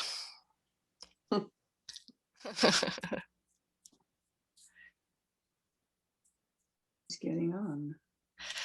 she is, but every time I see pictures of her, she looks younger and younger. I'm not sure what she's doing. Well, I think of that because she's about the same age as I am. So yeah. Yep. But whatever she's like in private, I got a lot of pleasure from her. Yes, it's true. No, I mean, absolutely. I mean, she's, you know, she's not, you know, the warmest person in the world, but she did some, I mean, she really did some amazing things for like inspiring people and just for creative people who worked for her too. I mean, it was really an incredible experience. I think she's done a lot actually just for the creative community at large, for crafting people or whatever you do. I think that's her big claim to fame, if anything, you know. I agree. It's not her shining personality. It's the you know, what she's made available to people, you know, just She helped revive. I don't know about you all, but my mother did not teach me how to sew or craft. It was the previous generation. It was my great aunts and grandmothers, because my mother knew how to do it. But I didn't find out till I was an adult. She knew how to do it, but she didn't want to do it. And so when Martha Stewart came out and was like, oh no, you need to use these materials. These are quality materials. These are the best materials. You know, I can offer you a way to get those materials. Yeah. I mean, she totally revolutionized that world for me in the 90s. And that was when I was just getting out of college. Yeah. So it was incredible. It was incredibly inspiring. My mom has, Martha's first Thanksgiving special was, I was on PBS, I guess. And my mom sent away for the recipe book that came with it. And she, and I had completely forgotten about that, you know, when I went to work for her. And my mom pulled that out of a drawer somewhere. She's like, do you remember? We saw her first Thanksgiving special. Now you're working for her. Wow. And you have it now. I do? Oh dear. I gave it to you. It's I've got it filed away in a very special place, I'm sure. You should never give me things, Mom. Well, that was when her uncle had to build a smokehouse in the backyard so she could smoke the turkey. Remember that? Right. That was part of the show. Yeah. She can make even the simplest projects look complicated. Not that that's a simple project, but she can bring a level of complication to anything. All right. Okay, so I've got one sleeve and one side done here. Unlike the rest of humanity. Yeah, no. We're so good at simplifying things. Right. You ever look at simple. There are about 1,050 kinds of doorknobs in the world. Oh my gosh, yeah. Right? Human beings like to complicate things, that's all. And in the process, telling everyone it's such an easier way of doing things. When in fact, it's usually not. Right. Rather than simplify it, let's complicate it. So that makes me look so much smarter than everybody else. Exactly. I used to feel bad when I worked there because I felt like we just had people running in circles, you know, like it's like, oh, like this month we're teaching people how to, you know, how to clean all their you know, flower pots so that there's no moss on them. And then the next thing we do is teach them how to like yogurt real moss back on again. And then in another segment, we teach them how to faux it on with paint. And it's like, people are just like, gotta be like, how? Why didn't I just leave it on in the first place? Yeah, it just feels like cruel and unusual, like sending people around in circles, telling them different ways of doing the same thing.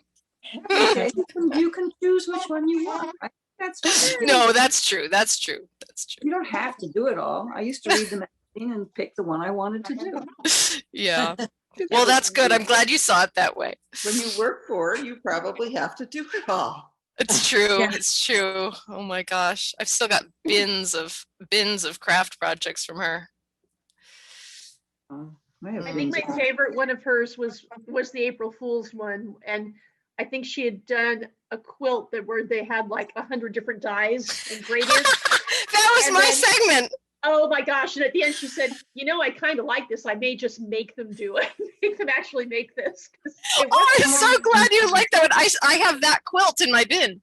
Oh my gosh! It was beautiful.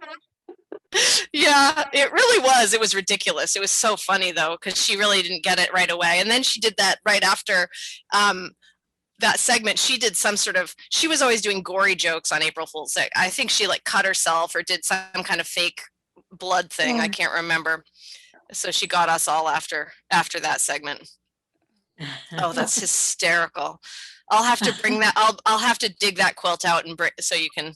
Yeah, that'd be great. That's so funny. Yes. Oh gosh. Yeah. Yeah.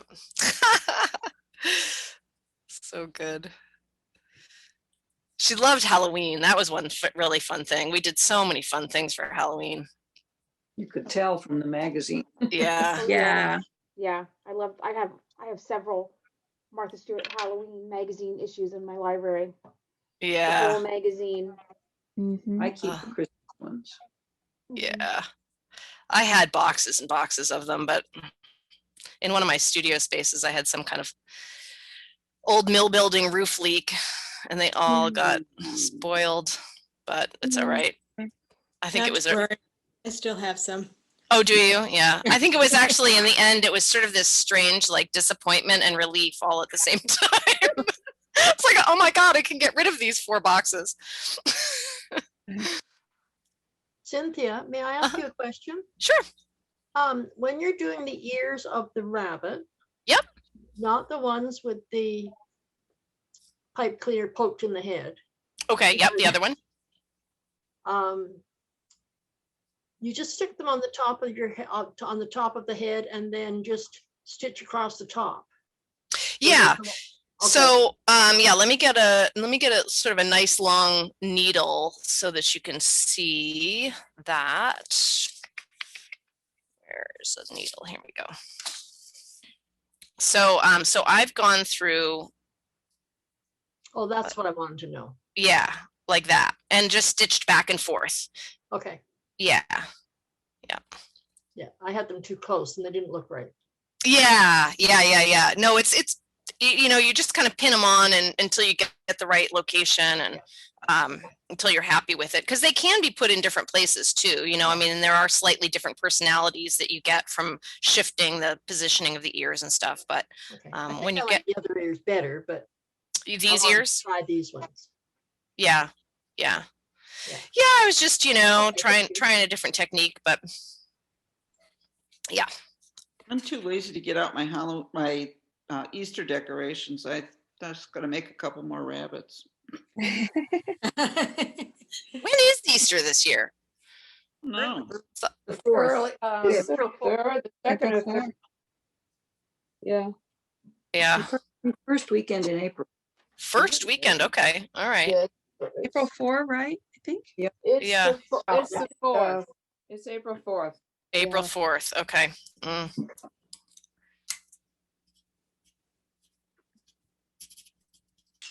It's early this year, yeah.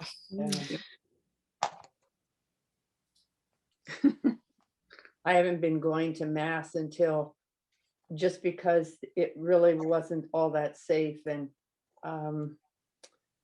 our parish wasn't really doing as much as they could have done.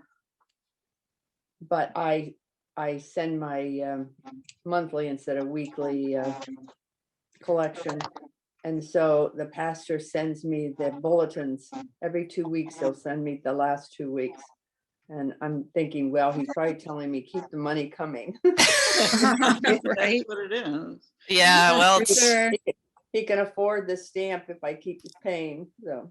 Oh my gosh, I He know. was really hard. I've got 3 of them that are being confirmed, my grandchildren, and they do most everything online, but the parents and the student had to meet with the pastor, and then they had to go to confession last week. But during the meeting, he was a little tough on,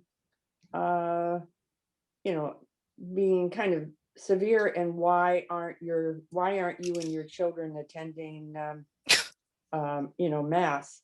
And anyway, they just my son especially and daughter-in-law, because they're both surgeons, and they just said that it wasn't the safest place to be. Wait, do they Yeah. sanitize the confessional booth after each person? Yeah, well, this one parish that my daughter-in-law's father goes to, they somehow found a distributor that would have the communion wafers individual. So they could just pick it up and then open it and then give it to themselves. I mean, they'd be blessed, etc. And so somebody mentioned that to our pastor, and he said, no, it's not necessary. But that's one of the other reasons why a lot of the seniors and even families weren't going, because they ceased, the wine, but they were still handing out the wafers, the communion wafers. And I had gone once or twice, and then realizing he's wiping his nose, taking his handkerchief off, even though he has hand sanitizer, on the altar. I'm just saying, this is not a good scene. I've been in a bubble protecting myself, so I think God is going to understand. Absolutely. Absolutely. Oh my gosh. All right. Oh, it fits. Yay! I was so worried. Oh, good. All right. So I'm just you can use either the back panel. I noticed on one of my back panels it doesn't show the pocket marking. I wonder if, let me just look at the printout. I might have had a little. Yeah, one has it and one doesn't. One has it and one doesn't. Oh, huh. Okay, well, I'll fix that. Anyway, so I'm grabbing the front panel, and you can just kind of use that as your guide. I've just got my tape on the back still. But for placing the pockets, right? Like the height of them. Mm-hmm. So, if you want to do decorative stitching on the pockets, so I just did a little chain stitch there, on the top edge, then you probably want to do that before you attach them. Okay. Yeah. So the direction of the chain, are you starting from the low edge to the top edge? I did go low edge to top edge. Yeah. Somehow that seemed right to me. I'm not sure why, but maybe you're having the same feeling. Yeah. Okay. So, all right. So, and then to attach the pockets, I'm just going to shift my pins here a little bit. To attach the pockets, I just did a running stitch with 2 strands. Running stitch with 2 strands around the edge. Because I wanted that to be visible. The decorative stitches are two threads? Yes, so I did 2 strands for all the decorative stitching. Okay. Yeah.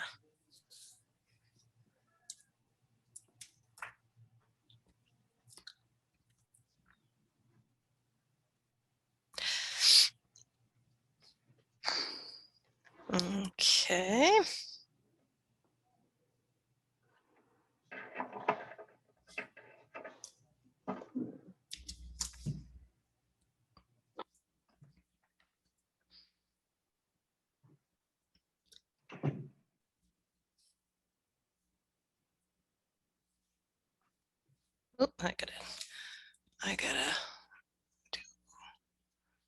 get in here so that I've got better vision of what's going on. There we go.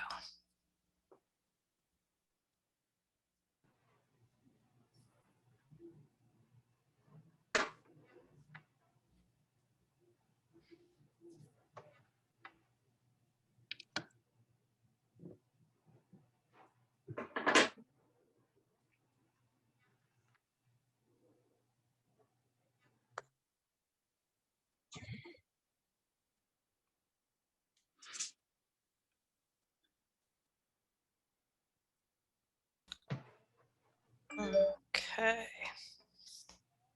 How's everybody? I mean, I'm doing a running stitch here, but does everybody know how to do a chain stitch? Not sure. I think I do.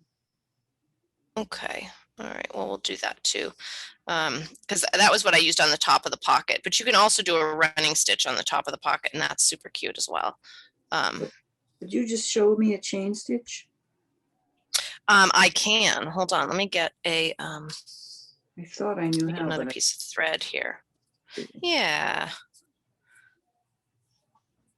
Just get another piece of thread.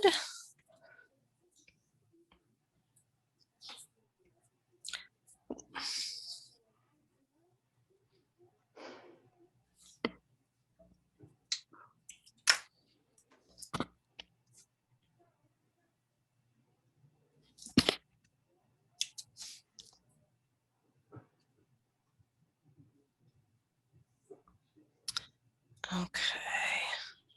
So a chain stitch is, there's another scrap.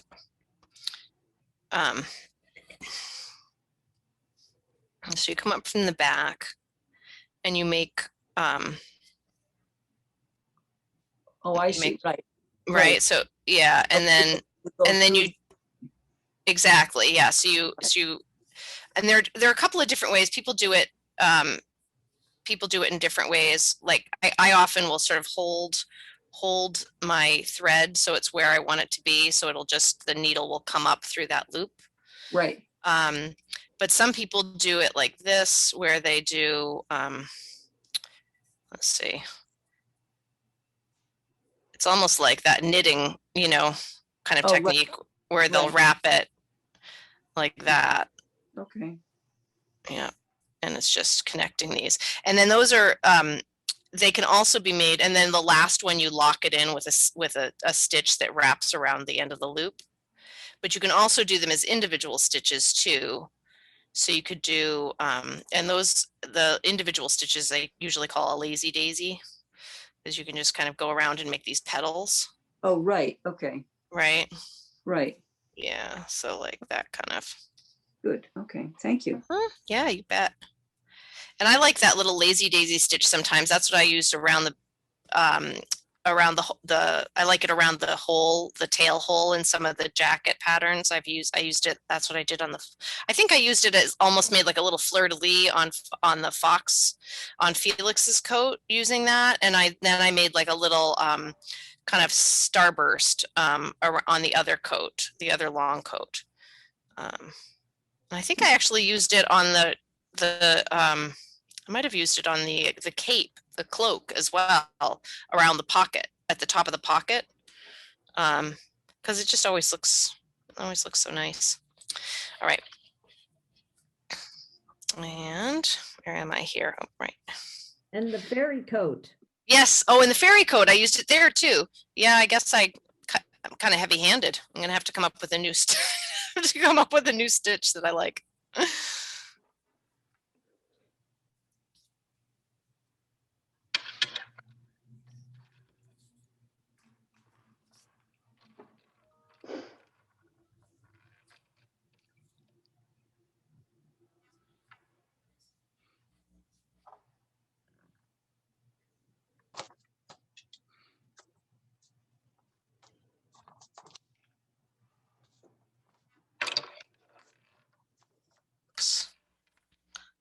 There we go.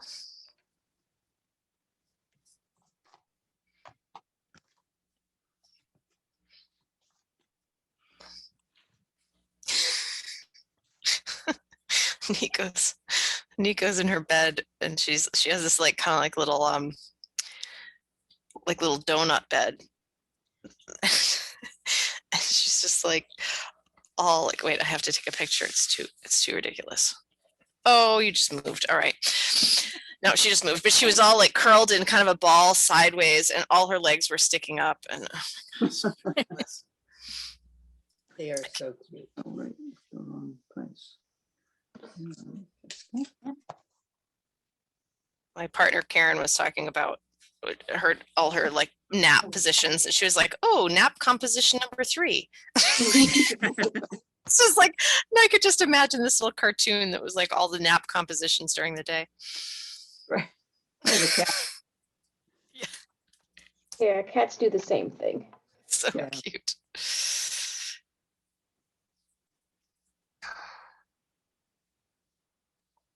How many strands are you using for your running stitch? I'm using 2 for all the chain stitch and the running stitch. Mm-hmm.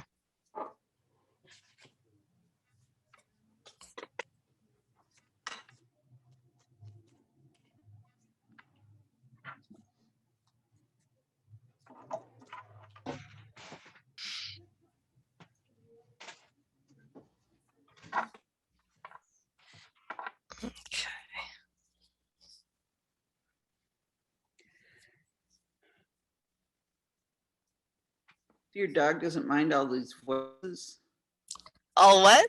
All the voices. Well, you know, she probably doesn't hear them because it's all coming through my headset. Oh, okay. Yeah. A lot of times they'll start barking because. Yeah. Yeah, she does, you know. Hide somewhere. Yeah, I guess I do use the headset almost all the time when I'm teaching, just because I just feel like, you know, it's if Karen's in the house or whatever, like, I don't know, maybe it's just too much going on for, you know, her to think straight downstairs. I don't know how much she can hear, but just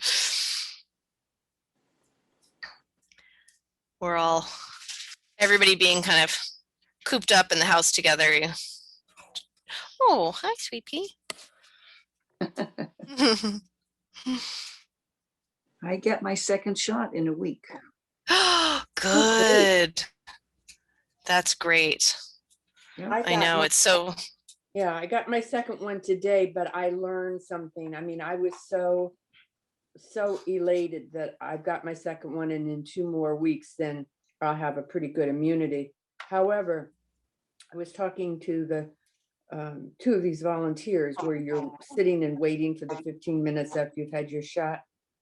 And so we were talking about various things, and she was saying that they have been able to vaccinate so many people 75 and over with the Moderna like 4 weeks ago and then today. However, she said on some of the other days, they don't, either people cancel or people don't show up, or they have loaded too many syringes. And if they don't use them, they have to throw them out. Yeah. And she said sometimes it's hundreds, you know, of the syringes that are already preloaded. And I'm saying, well, couldn't they just on the airways say this particular site has so many shots available, first come, first serve, we close at 5, because they have the number of people to facilitate the whole thing. I mean, it's just so efficient and so quick. I was out of there in 25 minutes. Me too. Yeah. Me too. Here in Huntington or in Fort Wayne, my sister-in-law, yeah, but my sister-in-law is one of the people that give the shots here. And they have a system, because she said the same thing about this, you know, it has to be used or it has to be thrown away. So they actually have a waiting list, and they get to, and the people that are on the waiting list know that if they get the call, they have 30 minutes to get there to get their shot. If they're not there, then the next person gets it. Wow. The next person on the list. And so this way they're not throwing any of it away. Well, see, that's, you know, I was just appalled when I found out that 100 to 200 possible shots for, people were just being dumped, Yeah. for whatever So reason. sad. Yeah. Oh, It's So sad. incredible. yeah. Yeah. Well- We were just going through trying to get a shot for my partner's mom. And in the site here, it's just unbelievable. I mean, there are all the different locations where you can get the shot, and it's like it'll pop up like one is available here, one is available there, and I think it's from people canceling. I'm not really Yes. sure, but Yes. you have to go through the entire process of putting all your stuff in, and every time you do that, the appointment is gone by the time you do it. She's been doing it for 2 weeks every day. Oh my God.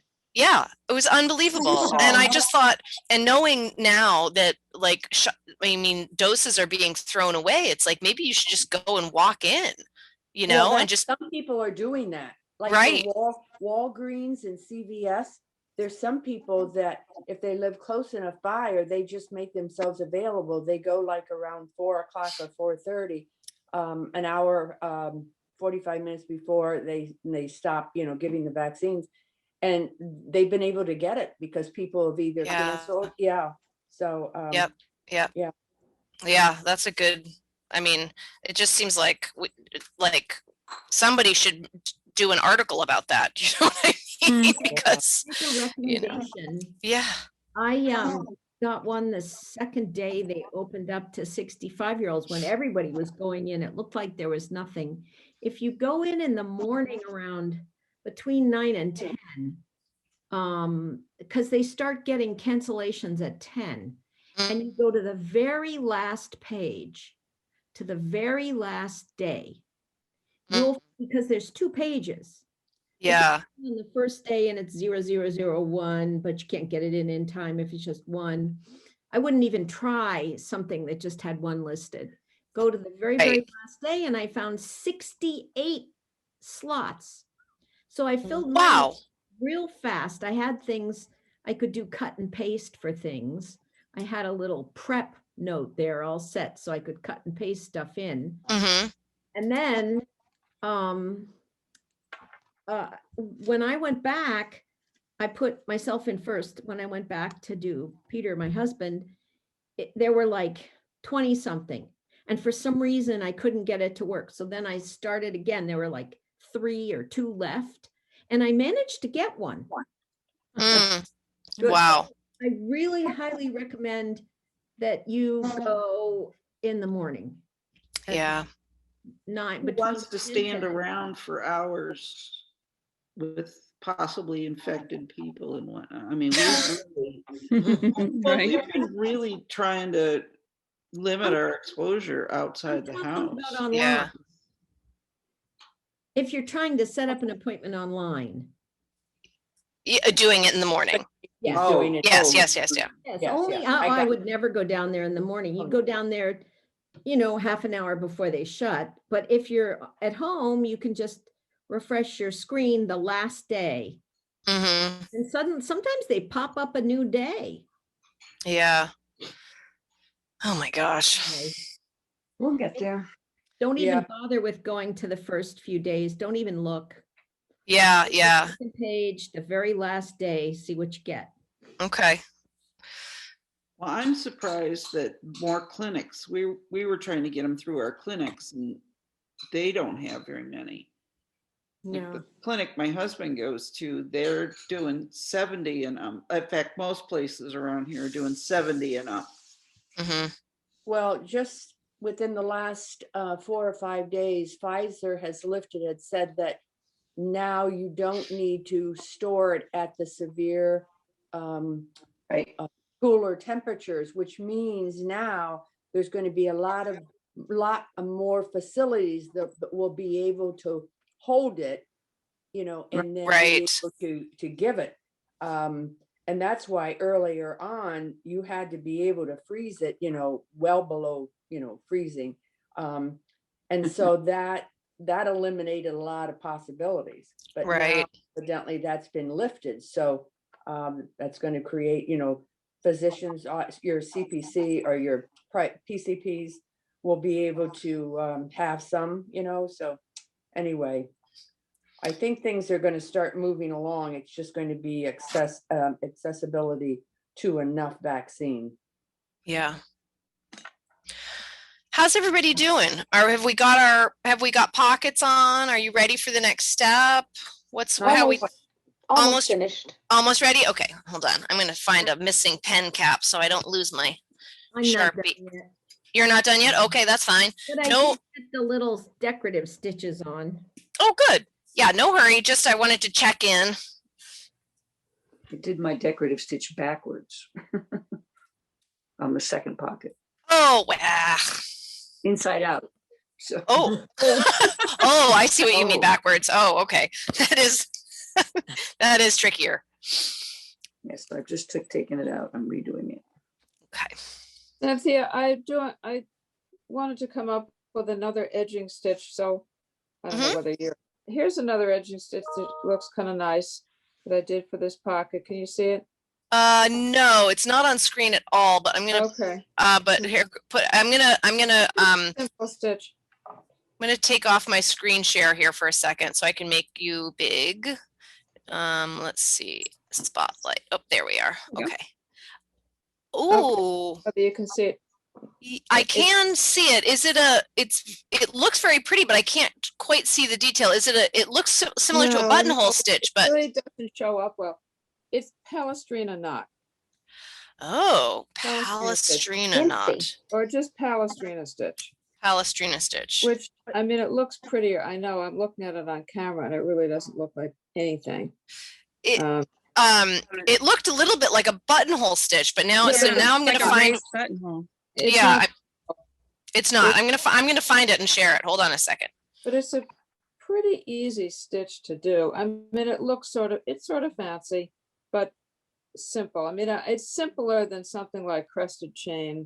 Oh, yeah. I see it. Okay. How do you spell it, Cynthia? Palestrina. Oh, okay, like Palestrina.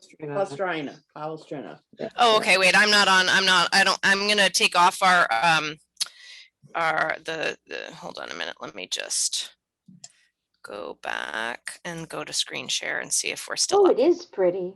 I found a Mary Corbett YouTube video I'll put in the chat. Oh, wow. Yeah, that's very pretty. Oh, that is. That is pretty. Here, here's another Ooh, version of it. Yeah. Mary Corbett has really great instructions. Oh, she's fantastic. Mm-hmm. She has good instructions for this Palestrina stitch. Yeah. What is her name, Corbett? Mary Corbett, Corbett, or is it just T? Corbet. It's just one T. Okay. And what's her first name? Mary. She does a lot of video tutorials on embroidery too, and she's funny. She's really good. She's really good. Yeah. Her it's called Needle and Thread.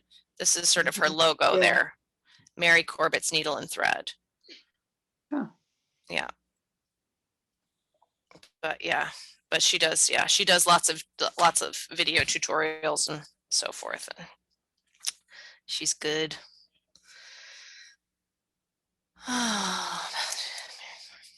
So when you did, I have any on the pockets on. Did you stitch in the running stitch? Did you use 2 strands because you wanted the? I did, yeah, because I just wanted it to be I wanted it to be part of the kind of the decoration.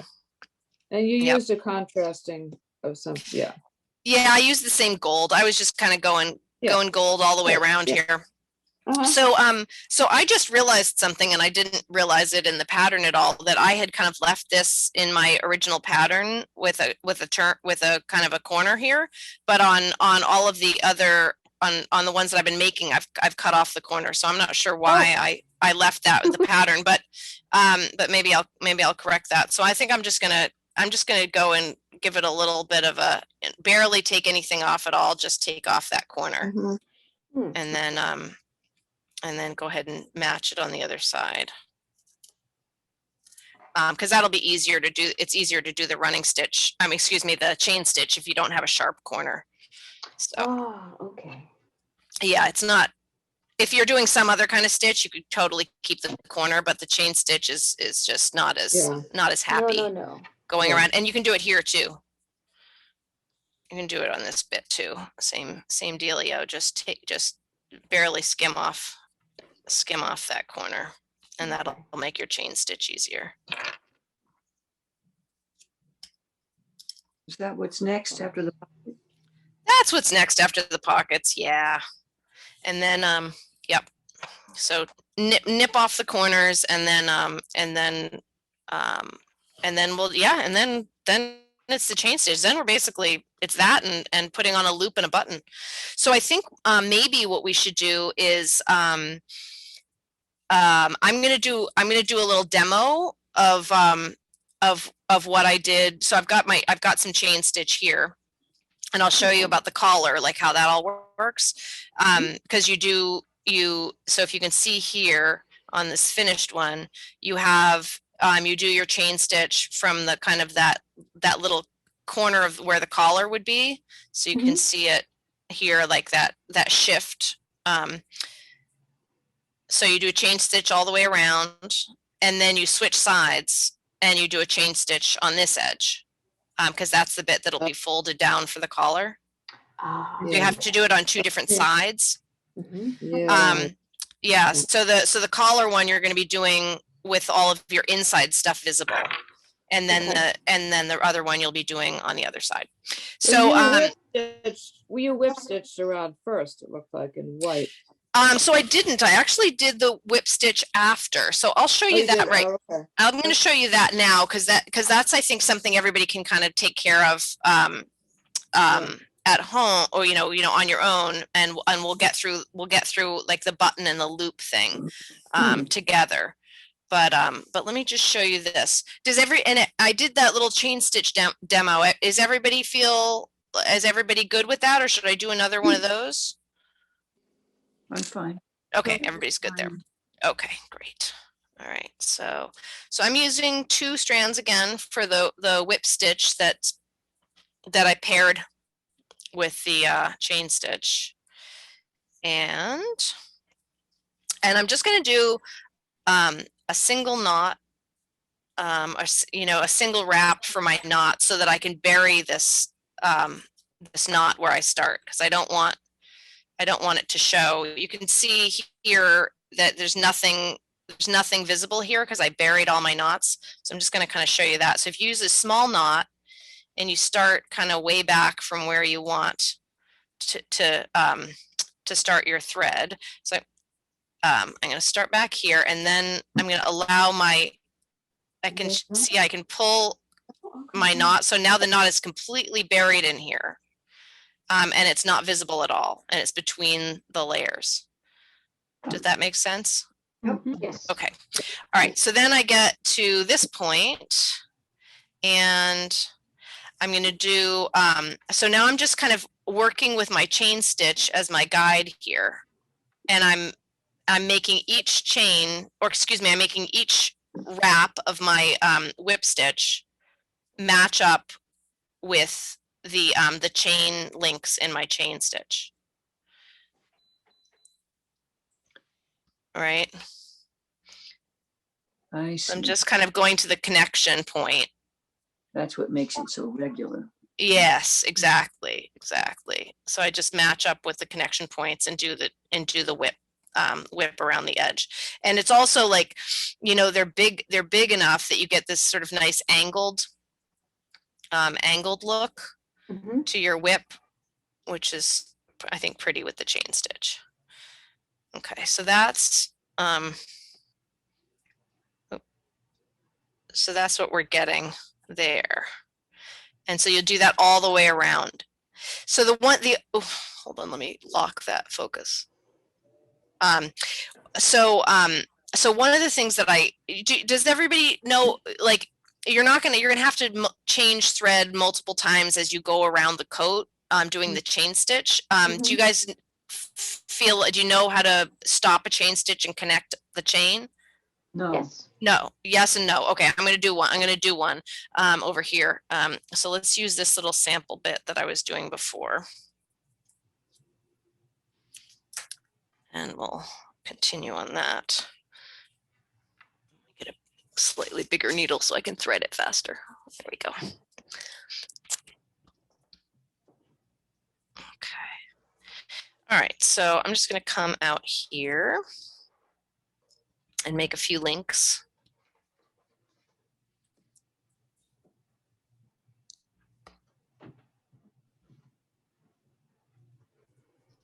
All right, so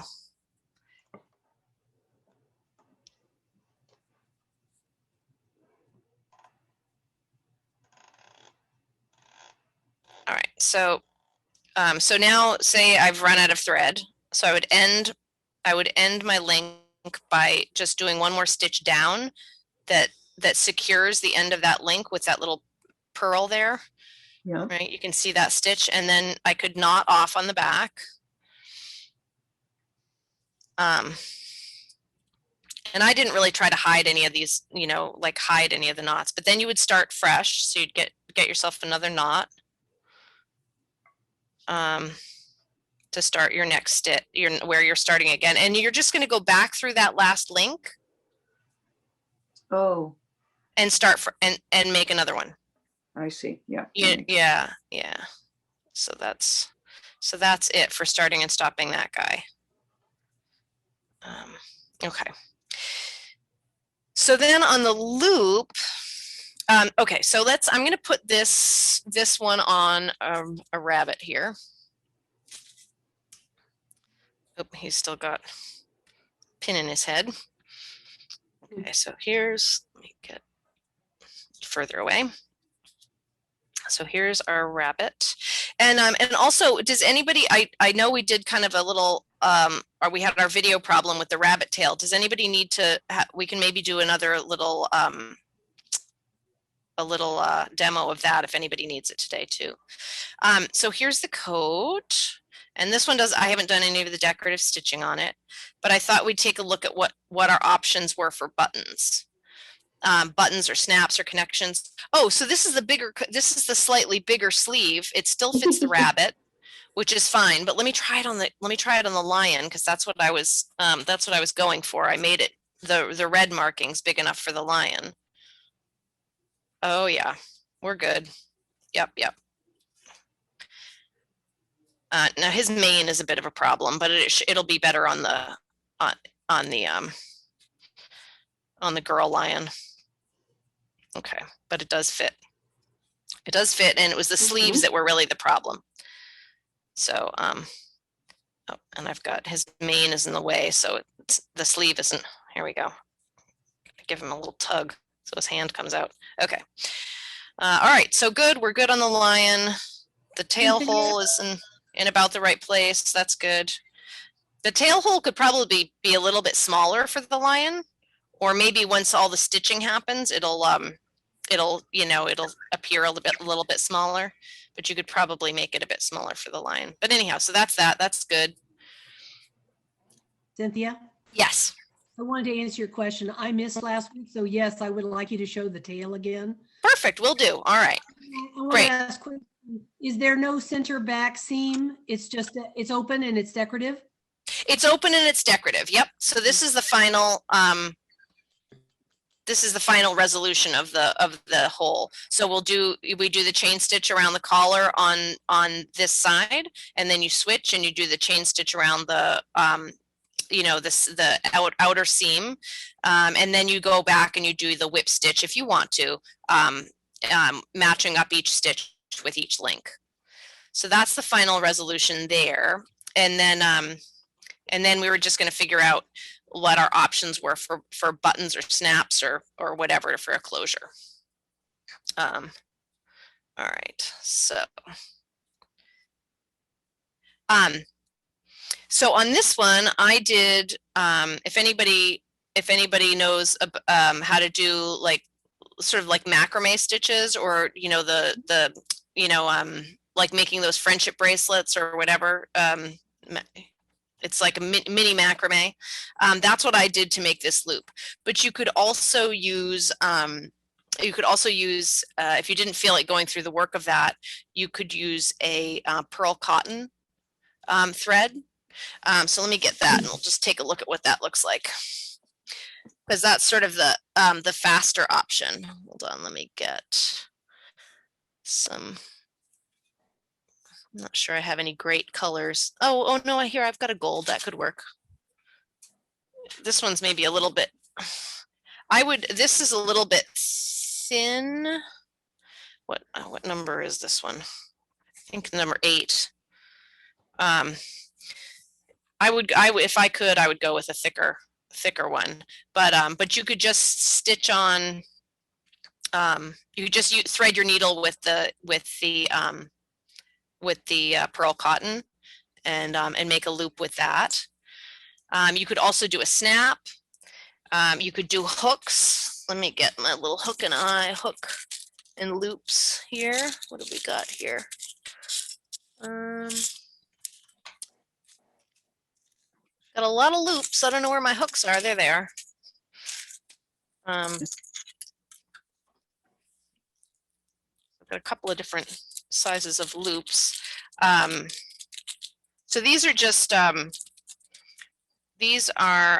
your like little dress hooks, right? Like, like kind of individual, like little corset hooks or something, or those little guys. And then these guys usually come with a bar or or one of these things. Let's see. So you can get these with, gosh, I have no fingernails. I can't get in my drawer here. Where's the bar? All right, here we go. So these little things, so they either come with this or they come with one that I don't think I have the right color in this, the other shape, but The eye part. you know what I'm talking about. Yeah. So, come on, there we go. So this is a totally different size, but those things too. So usually you can get either like a hook and a bar or a hook and an eye like that. But I like to use them with jump rings. So these are just like different size jewelry jump rings in and they have they're it's hard to find them that are connected. So most of them have a little cut, a little cut in them. So you just have to stitch that cut end so that they don't slip through. But you can do, you can do a cute little hook like this coming off this edge. So you stitch it on the underside, or you can stitch it this way too, I guess. Stitch it that way, and then you make put your little ring over here. So you have like, or you can switch it and do it this way. So you have your ring on this side and then your hook on the other side. Anyhow, or you can do a snap in there. So what probably, I don't know if anybody has any of those things. Do you want me to stitch in, or we can make our own button and use a buttonhole like we did on Felix's jacket, where we make our own button. And I think I mentioned that in the thing. Should I make a button so that everybody knows how to do that? Sure. Sure, let's do it. Okay. So let's use a different color felt, because then we'll be able to see it better. How about, hold on, let me grab something.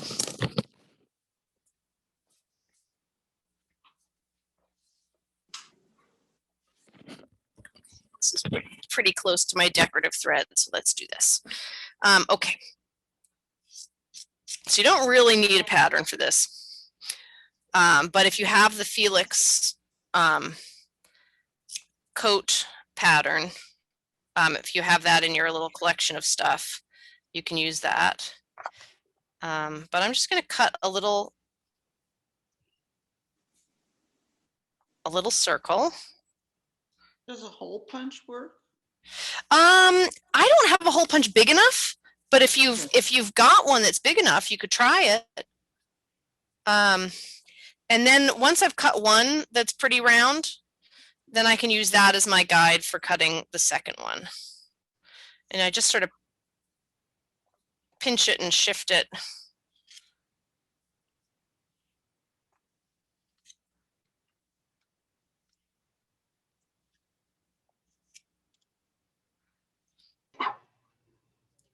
until they're a pretty good match. Let's see, that's still a little bit bigger. I'm going to give it a little bit more of a haircut here. See, that's why I asked about the hole punch, because oh I could yeah, get through an entire yard of felt.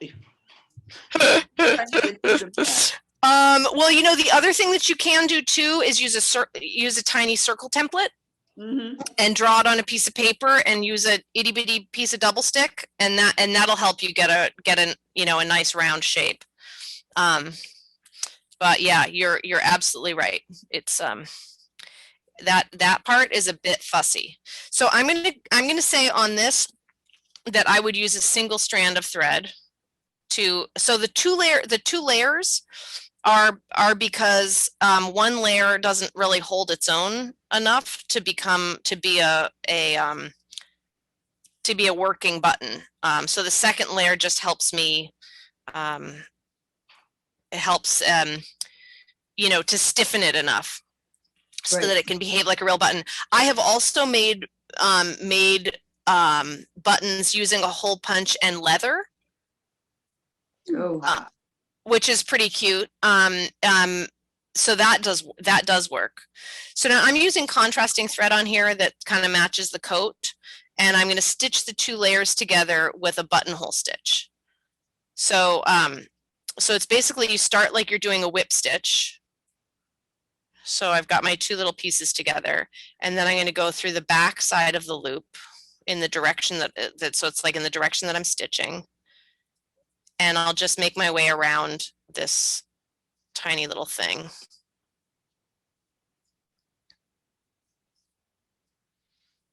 And that'll hold my two layers together.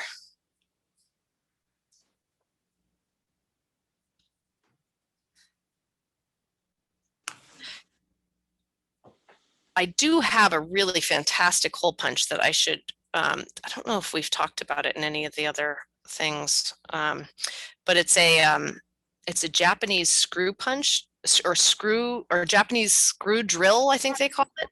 Does anybody know about those? I do. Yeah. Okay, that's good. Because of Martha. Oh, because of Martha. Yeah. That's right. Called a screw punch. Yeah, screw punch. Yep. Yep. I have one. Oh, good. Well, so that works really well for the leather buttons. Oh. If you have, you know, any old little bits of leather kicking around, sometimes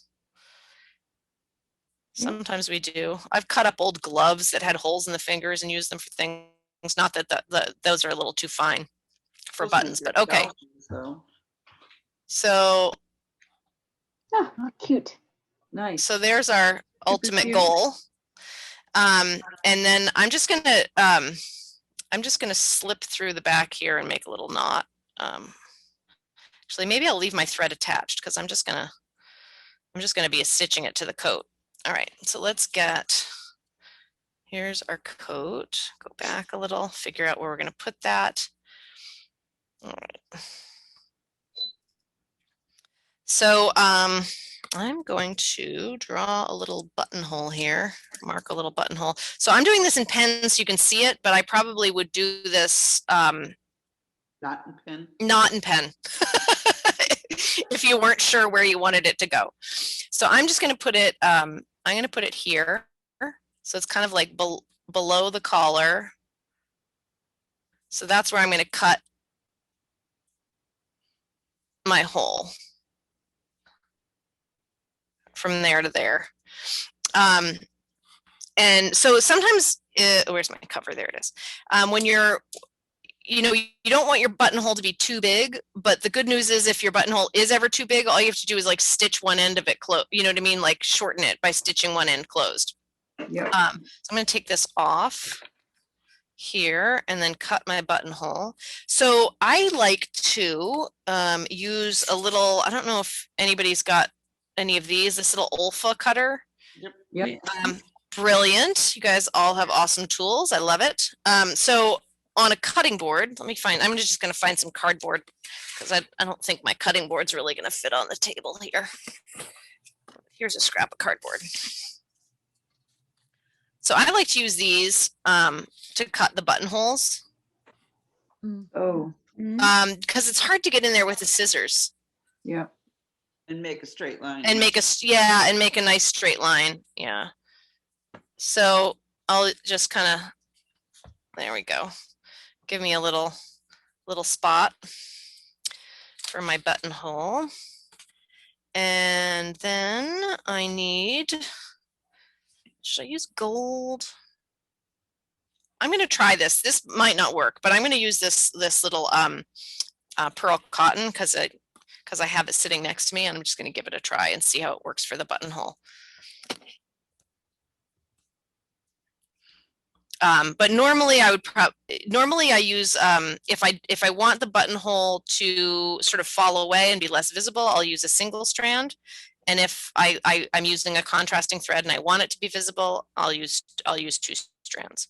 But this is thicker, the pearl cotton, so I'm just going to use 1 strand of this, and it should be kind of visible.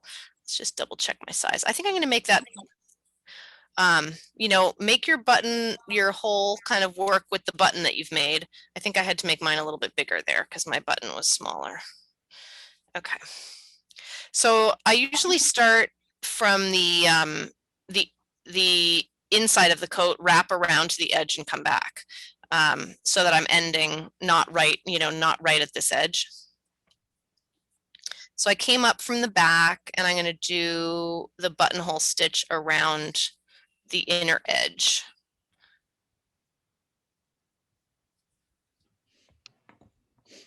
So this is again like one of those sort of fussy moments where like all your sleeves and stuff are going to get in your way. So if you want to kind of hold them at bay a little bit, you can put pins sort of through the sleeves from the inside so you're not catching your thread on the ends of them.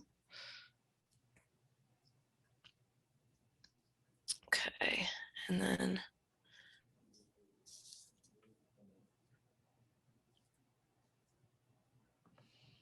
just do our little buttonhole.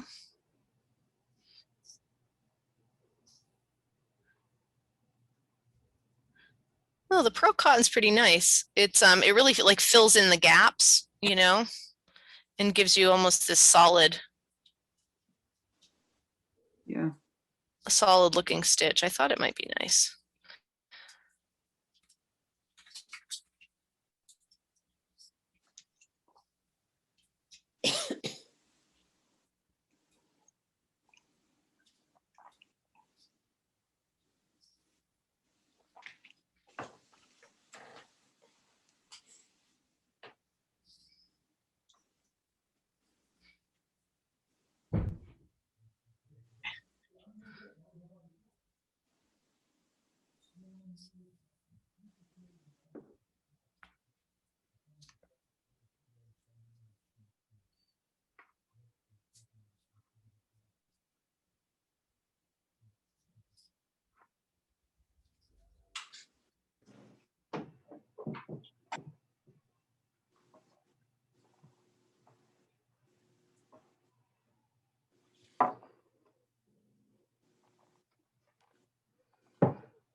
My mother always made the most beautiful buttonholes. Unfortunately, that was not one of her skills I inherited. Oh. That and pie crust. Oh, yeah. Pie crust is one of those things. I used to be like really stellar at it. And then I went for a while where I didn't have wheat or sugar or bake or anything. And I kind of lost it. And it took me years to get it back again. But yeah. Handmade buttonholes are pretty awesome. They're really, really very pretty.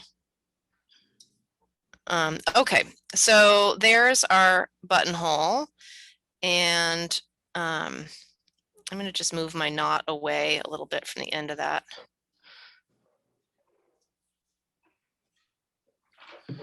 Okay. All right, so then we can put our button on. Let's figure out where it's going to go. Here we go.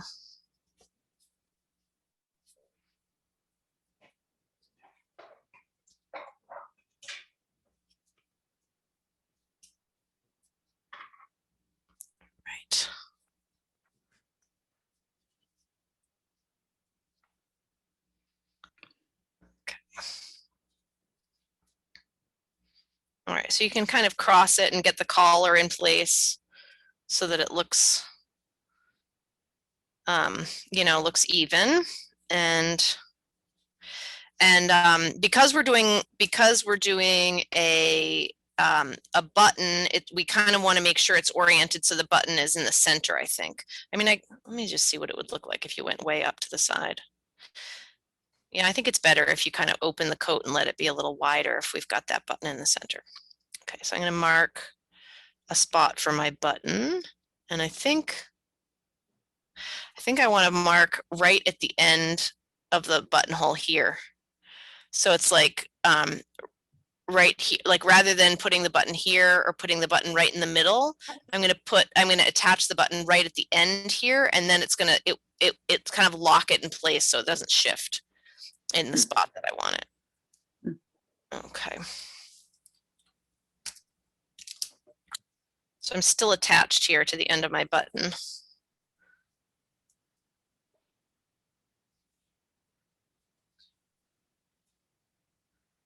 All right. And then I'm just going to come up.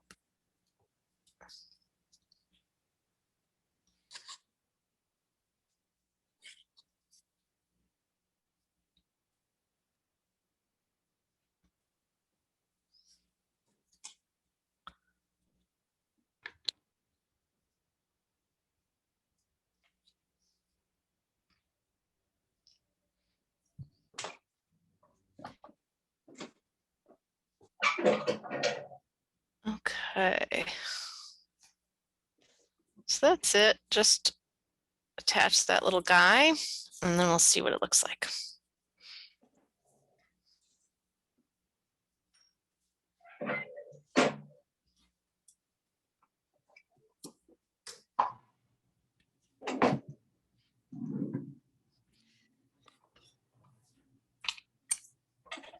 So this is where the pliers really come in handy because my fingers just are not. There we go. Oh, that is so sweet. Super cute. There we go. And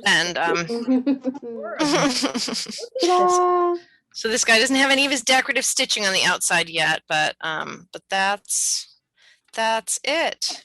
All right. So we should do another little bunny tail too.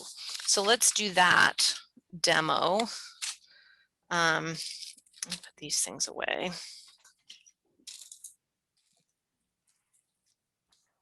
All right, so I don't have the pattern in front of me, so I'm just going to use some of the scraps that I have here. And we'll do it without a real pattern, just wing it. All right, so the rabbit's tail is an oval, so I'm just going to cut an oval.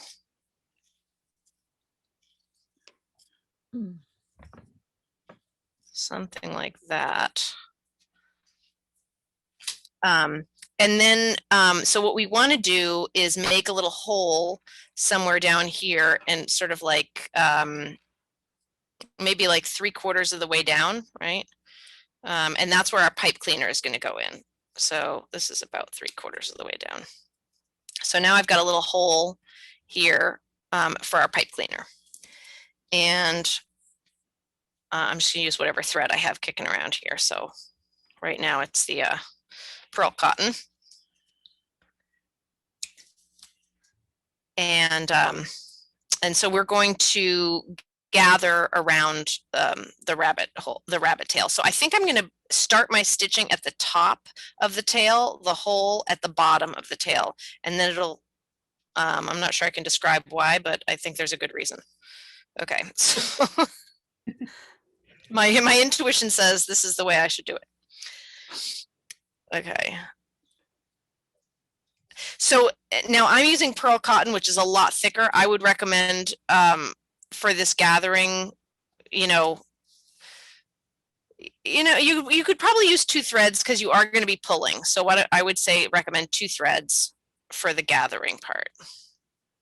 I remember that's what you recommended last Saturday. Oh, good. I'm not, my intuition is working 2 weeks in a row. What was that? Somebody's dinging me. Okay.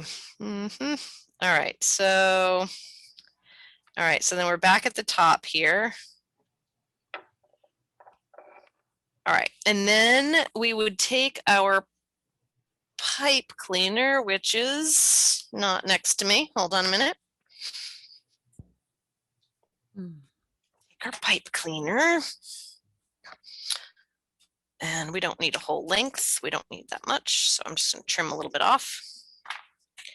And then we're going to run that pipe cleaner up through the hole that we made. So that's going up like that.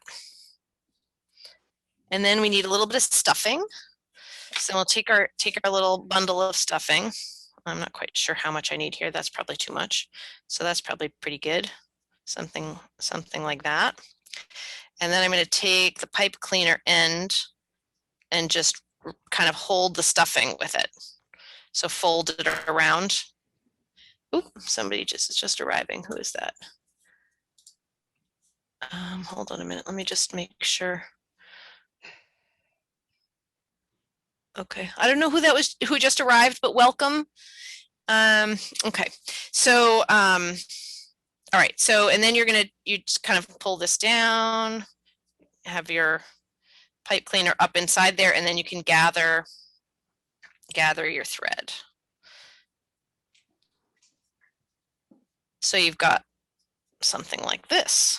Let me find something to poke this in with. So you might want something to just kind of fully get your stuffing inside. And then what you want to do is, so this bit here with the hole is going to be on the, let me turn that phone off so it doesn't ding at us anymore. Okay, so I'm going to pull this tight so I can close that hole up as much as possible. Oops. Oh, there's a knot in my thread. Arg. Hold on, let me regroup. Get rid of that knot.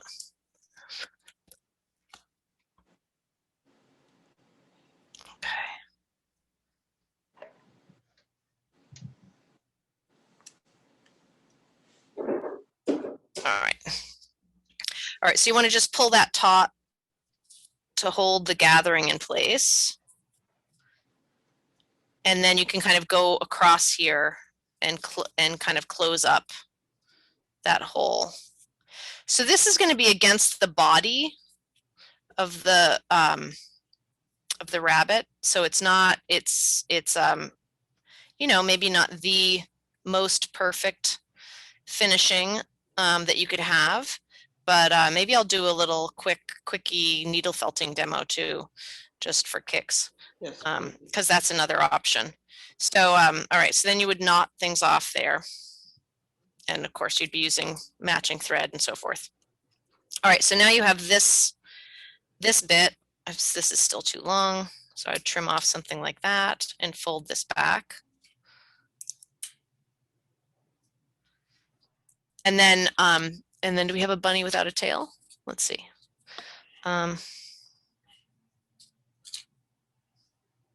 Okay, so this tail is stitched on. I'm gonna take this tail off. Then we can see what's going on in there. All right, so that fold, once you get the tail up there, it's harder to get it out because you've got that fold that's allowing you to slide up. So you're going to make the hole on the marking for where the tail goes, and then you just take your little folded end and you slide it up in there. And then so now the tail looks like that, which is kind of weird, right? But you're just going to fold it up.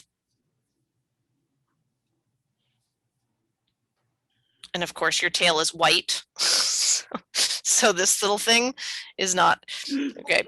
So let's just put this here and then we'll do a stitch around it. Stitch this weird blue tail onto our rabbit. Yeah, anyway, okay, so then you're going to do a ladder stitch again. So I'm going to go through, see if we can get in a little more there. So I'm going to go back and forth from the body to the tail. And I would use 2 strands on this. I'm just using 1 strand right now because that's what I had on a needle. but I'm just going to go around and do a ladder stitch, which is the blind stitch, all the way around. And so that's, so now when I pull that in, that pipe cleaner is no longer visible there. And we'll go all the way around.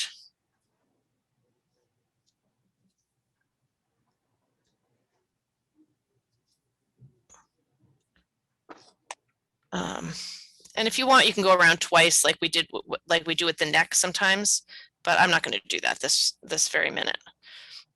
Okay, so that's how we're connecting our little tail, and this one is not behaving quite as well as I'd like it to, because it's because I think I made it a little bit bigger than it needs to be.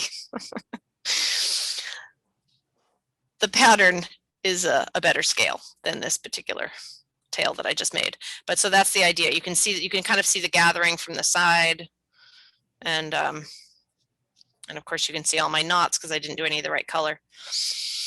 But that's the rough idea there. And then for needle felting, I'm just going to grab a little of the stuffing that I have and use this tiny little piece of pipe cleaner that I've got left over. And here's a little foam. Get this out of the way so I can see what I'm doing. Okay. So so for this same kind of thing, you can do you can bend your pipe cleaner around the fiber to get started. And then with your needle, you're just going to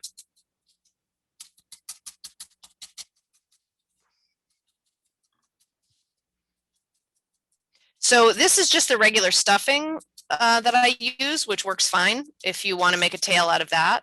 But you can also, if you have merino wool, you can make one that's a bit whiter.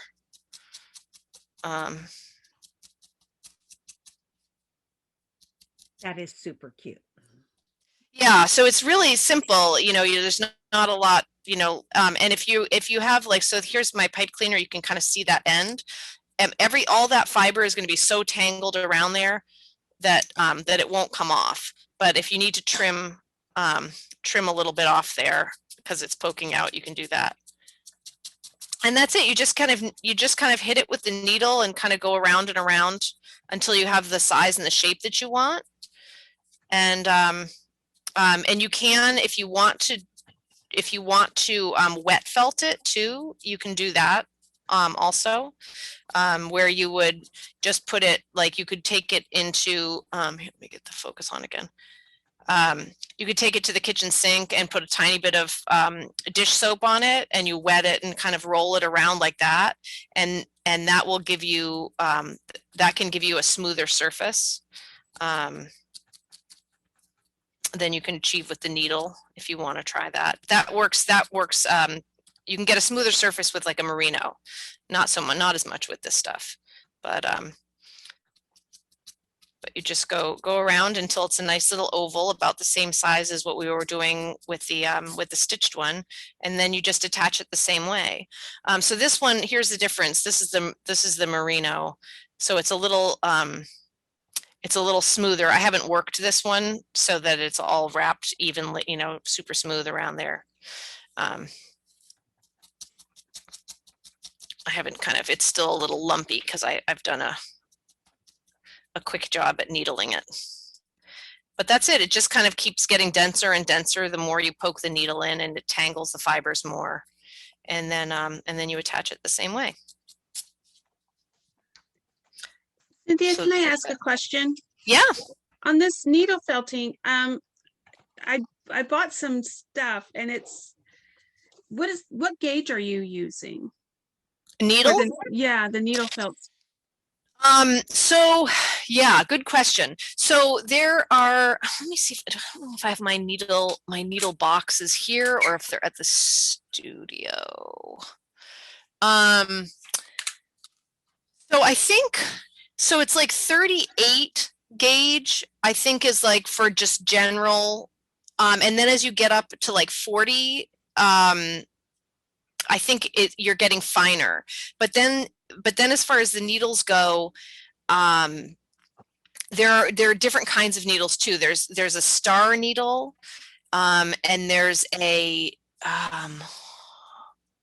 okay, there's like a triangle, a star, and there's reverse needles too. So like the barbs on them, instead of when I push in, it's smooth, you can feel the barbs doing their work, but the reverse needles, they do the work when you're pulling out. So so you get it, and it pulls all the fiber forward, so you can get a really fluffy surface and then trim it. So you can almost get like a velvet sort of surface and shave it like a carpet or you know, but the regular ones have them where they do the work when you push in. So what numbers did you get? And I can maybe tell you a little bit more. It came 36, 38, and 40. Oh, okay. Okay, so 36 is going to be a lot rougher. Okay. I believe 36 is going to be the kind of largest, most aggressive needle, and 40 would be more like your finishing needle. And then I can't remember what the difference is between the star and the triangle, like, but I'm sure you can find that online. When I went to buy needles, like, I didn't realize there were so many different kinds either, until like a year or so ago, when I was getting a whole bunch of them and was realizing like how much choice there was. When I first started to play around with it, there was just one. You know what I mean? And but it's gotten a lot more complicated out there in the needle world. Yeah, so use the 36 for, like, you know, when you're just getting started and you really want to work things more quickly, and then use the 40 for when you're doing finer finishing stuff. Got it. Okay. Yeah. And did you get, I mean, there are different kinds of holders. There are like holders that hold like 3 needles or 6 needles. Or did you just, but mostly unless I'm doing something really big, I usually just work with a single needle. Yeah, that's all I have. It came in this envelope. There's like 2 of each size. Yeah. So, and it's just a single. Yeah, that's fine. That'll get you started. One thing to remember when you're using them though is if I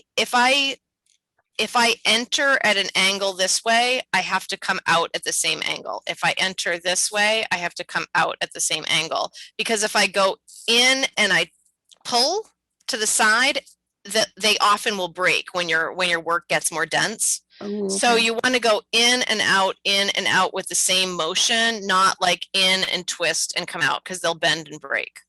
Gotcha. They're relatively brittle, the needles.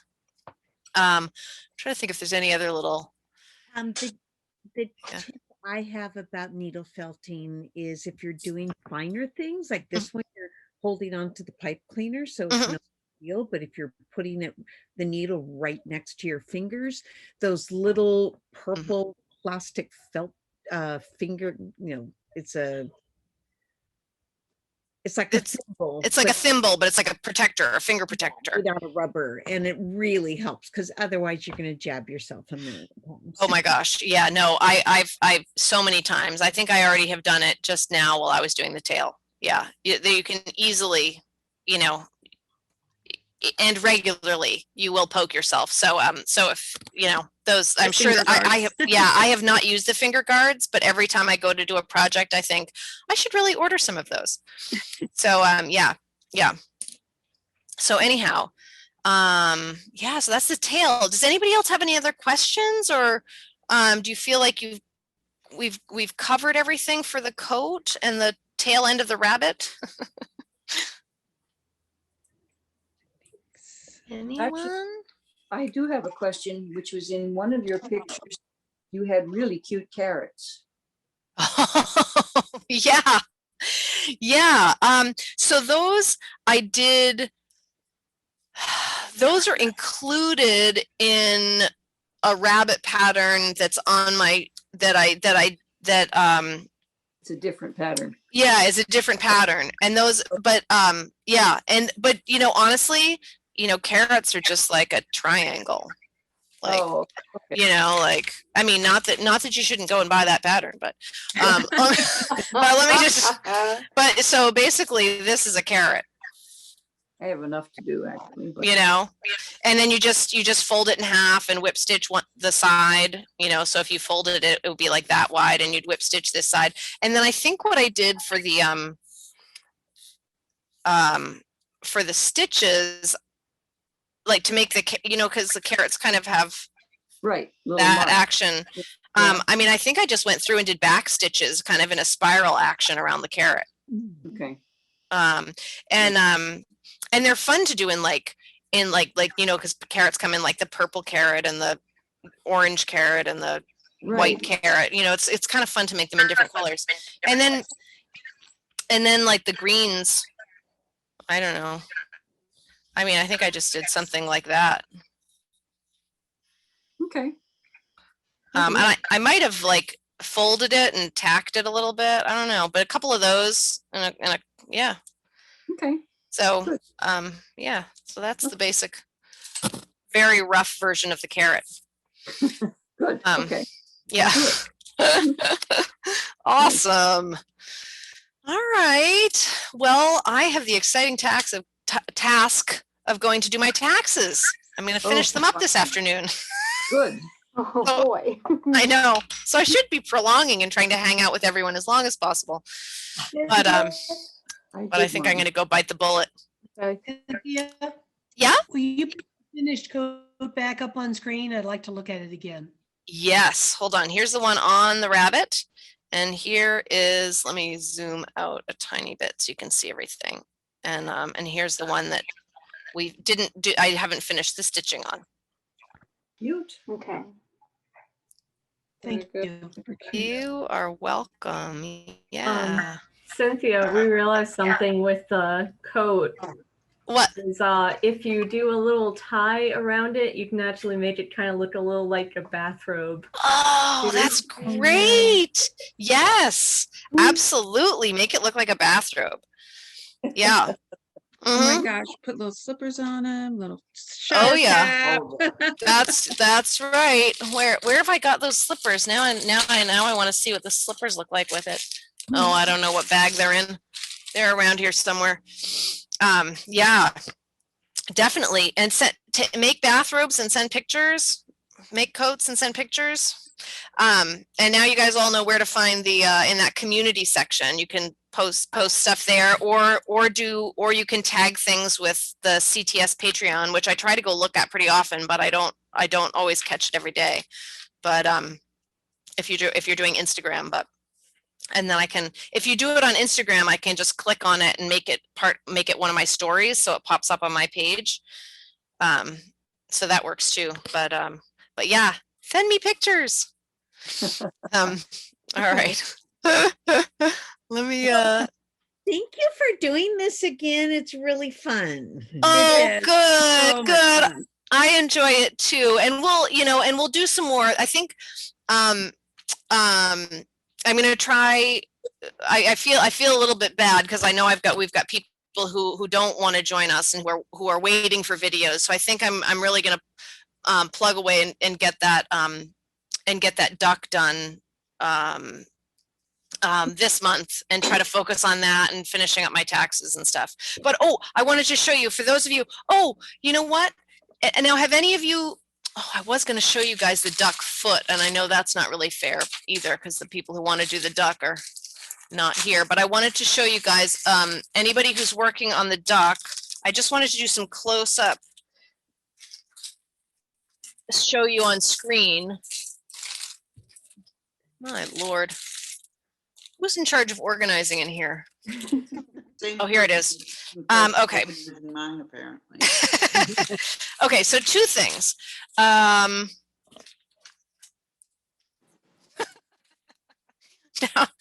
I've got so much stuff here, I can't find what I'm looking for. Okay, two things. So I think, did I show you guys? I did the trick with the beak on one of the duck samples where I did the painting. So I just wanted to show you that, because how fun. The thing that from the penguin. Oh, yeah. Where I did that. But I also wanted to show you guys the feet and a couple of the stages in here. I've got a whole bunch of junk in this bag. Sorry. This is not terribly graceful. but somewhere in here, I've got what I need to show you. Okay. Many, many parts. Okay, here we go. Here's one. And okay, I thought I had some that were less done, but I'm gonna walk you through it anyway, real quick. All right, here, let's get rid of all that.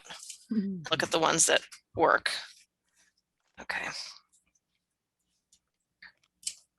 Okay, so so I started out with making a little T, and I shaved all my pipe cleaner, and I did stitching. You know, I wrapped. I wrapped through back over here like a god's eye, basically. You know, to attach these two things, and then I took the ends of my pipe cleaner. Let me show you on another one that's. So if you take your pipe cleaner and you kind of take your little pliers, you can start to expose the wires. Okay. So now I can see on the pipe cleaner that I use, it has like a gold wire and a silver wire. And so then you take it takes a little bit of doing to kind of get the ends separated, but once you've got them separated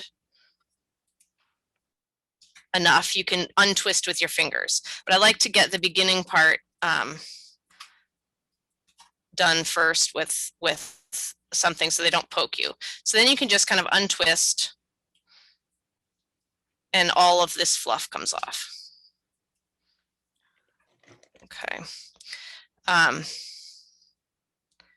then you've got these really squirrely wires. So you don't need both of them. So I'm going to get rid of the silver one because that doesn't seem quite as much like a duck talon. You know, they're little. And then you want to straighten out these guys. So they've got bends because it's like a spiral bend. You sort of have to do two different ways. So you kind of go zip, zip, zip, zip until you get flat. And so now it's not three-dimensional. I just have a wiggle in one direction instead of in a three-dimensional direction. And then I go back and forth like this, and I've got a nice straight wire. And so then the talons, you fold this back, and that's going to become the bit that pokes out of the little foot. So here are a couple of finished feet. So here's what the top side looks like. Let's see if we can get a good. And this stitch here that goes between the toes that kind of encases the pipe cleaner, that's a back stitch. So I did a back stitch from here and then back to here, and then from here and then back to here. So like these two little kind of pizza shaped pieces. And then the piece that goes around them is something like, do I have, no, I don't have, oh, here it is. Yeah. Okay, so here's the foot piece. So you have your little thing with your little talons. And then this is what the felt piece is. It's this shape. I've just got the paper here. And so you lay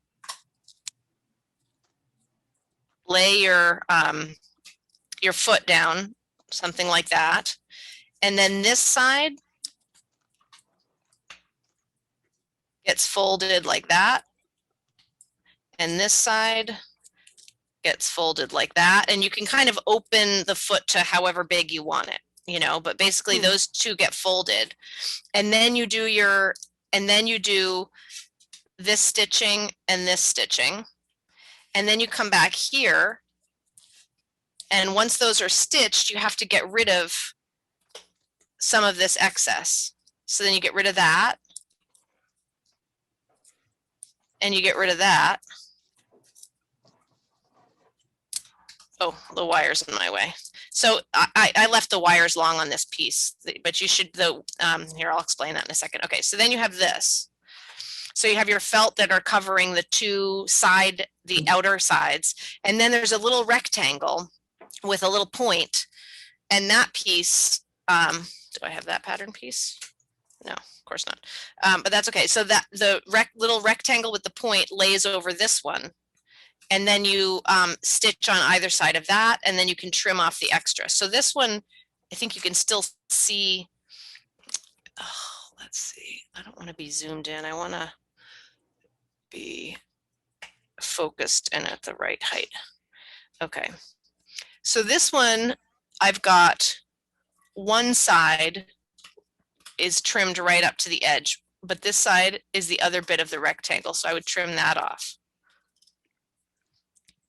So in between the toes, you just have a single layer, and covering the little wires, you have the double layer. Anyway, so that's how you make those little feet, and that's kind of a lame, you know, I'm gonna finish the video, but I just thought I would show you guys that, because that was the one part that people were having a little bit, you know, people had questions about.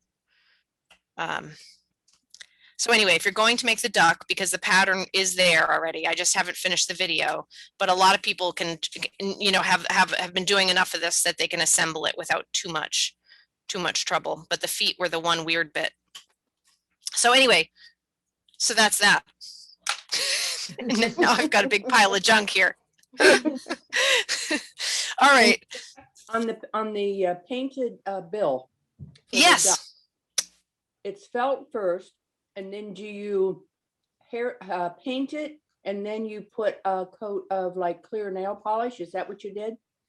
Sort of. Yep. Yes, very close. So first I did, so first you attach the bill, and then I did hairspray, and ironed it so that everything was nice and smooth. And when I painted it, like all the fibers wouldn't kind of gum up and lift up off the surface. So first a nice bunch of hairspray on there, and then hit it with the iron, get it nice and flat, and then black paint or whatever color you're going to use.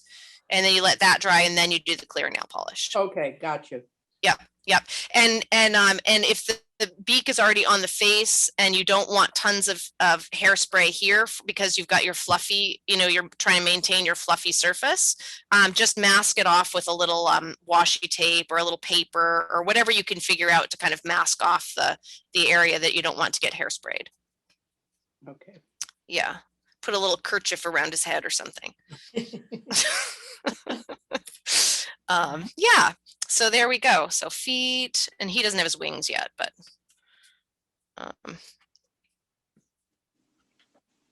so that's it. Well, that's not it. That's just part of it, but the rest of it will be coming when I'm done with my taxes. All right. I have a question, Cynthia. Yeah, what do you got? I've got all my little animals done, and my dragon is finished except for the ears. The plates are on, but just the ears. And I just need to know where they're placed, and do they stand upright or do they flop like the dogs? Good question. Yes, you sent, we were gonna, let me find the bag of those little guys. So I have something to show you. Where are they? Come on, little animals. Well, Cynthia, have fun with your taxes. I'm going to head out, but all right. I will post pictures. Yay, good to see you. Good to see you. All right, bye you guys. Bye. Bye. Have a nice weekend. Thanks, you too. Yeah, thanks for coming again. All right. Let's see. Oh boy. I thought I had put that somewhere that was convenient for me because I knew we were going to try to talk about this.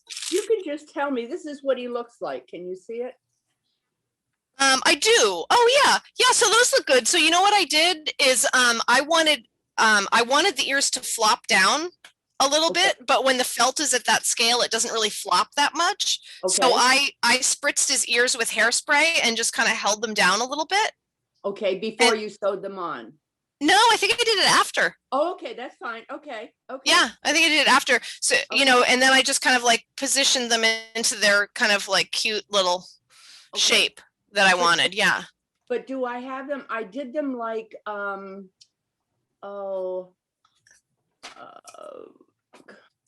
of on the side of the head above the eyes. Is that where are they supposed to come closer to the eyes? Supposed to. I don't know.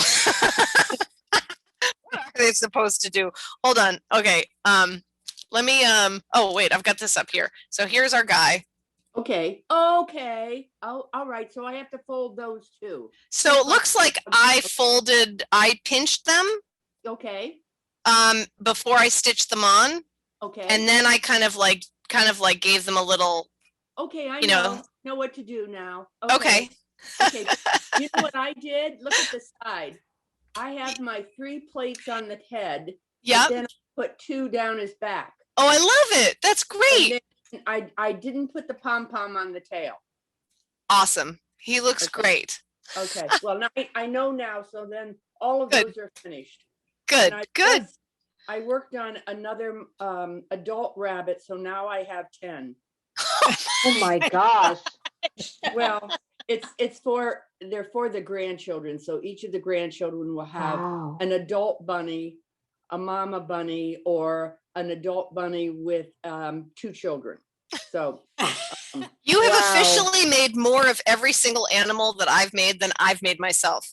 Oh, well, you know, you get on a roll, and I was just able to, you know, already knew how to do it after doing so many. But, now it's just finishing up the decorative stitches on the clothing, which is going to take me a while.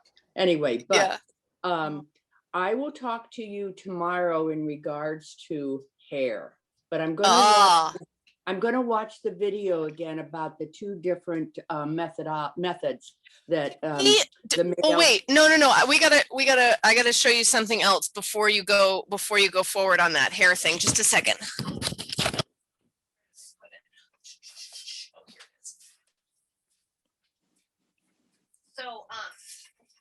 So where did I put that? Cynthia, Mika and I are going to go now. Okay, bye, Ellen. It's so much. Bye, Mika. Anyone who wants to stay and watch this little bit, you can. We're working on, in my Monday class, we're working on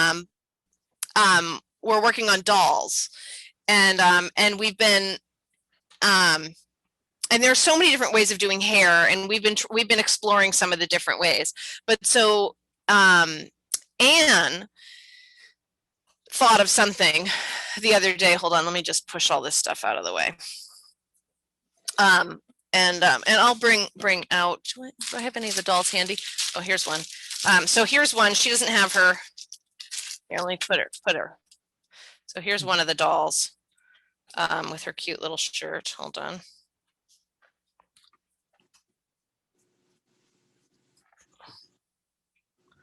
All right, so she's not buttoned, but this is what we're working on. Oh yes, that's so cute. Oh God. Okay, so anyhow, so she had this idea where if we made the the wefts, right? We have our little glued wefts. 3 pages of those. Okay. Good. So we have our little glued wefts. So we tried this thing where this is the front of the face. You can't really see, but this is where the nose has already been poked in. And here's the back dart. So I took the wefts and I stitched them into the seam line. So this bit is all glued. Yes. Right. So this is my glued freezer paper. Okay. Right. So yeah. So I took, and depending on how thick your wefts are, I took 4 thicknesses of wefts here, and then I was kind of recycling hair that I had cut off other ones. So my wefts are pretty short at the moment. They're not the full. So then you have this weird mohawk. Okay. But this was like the part, like as far as attaching all the rest of the hair, right? The center part was the thing that gave us the trouble. Like the gluing directly to the head was really easy. But we weren't able to get like a good looking finish at the top of the head. But if we stitch in the part at the beginning before we stuff it, then that's all, then the finishing part is completely resolved and we just work up towards it. Okay, so in other words, all those caps that I made, and I've already got all my heads done and attached to the bodies. That's okay. Well, then do the caps. That works too. I just wanted to show you this because Anne and I were talking about it the other day. She called and she was thinking about it. But I can't really stitch to the cap though, right?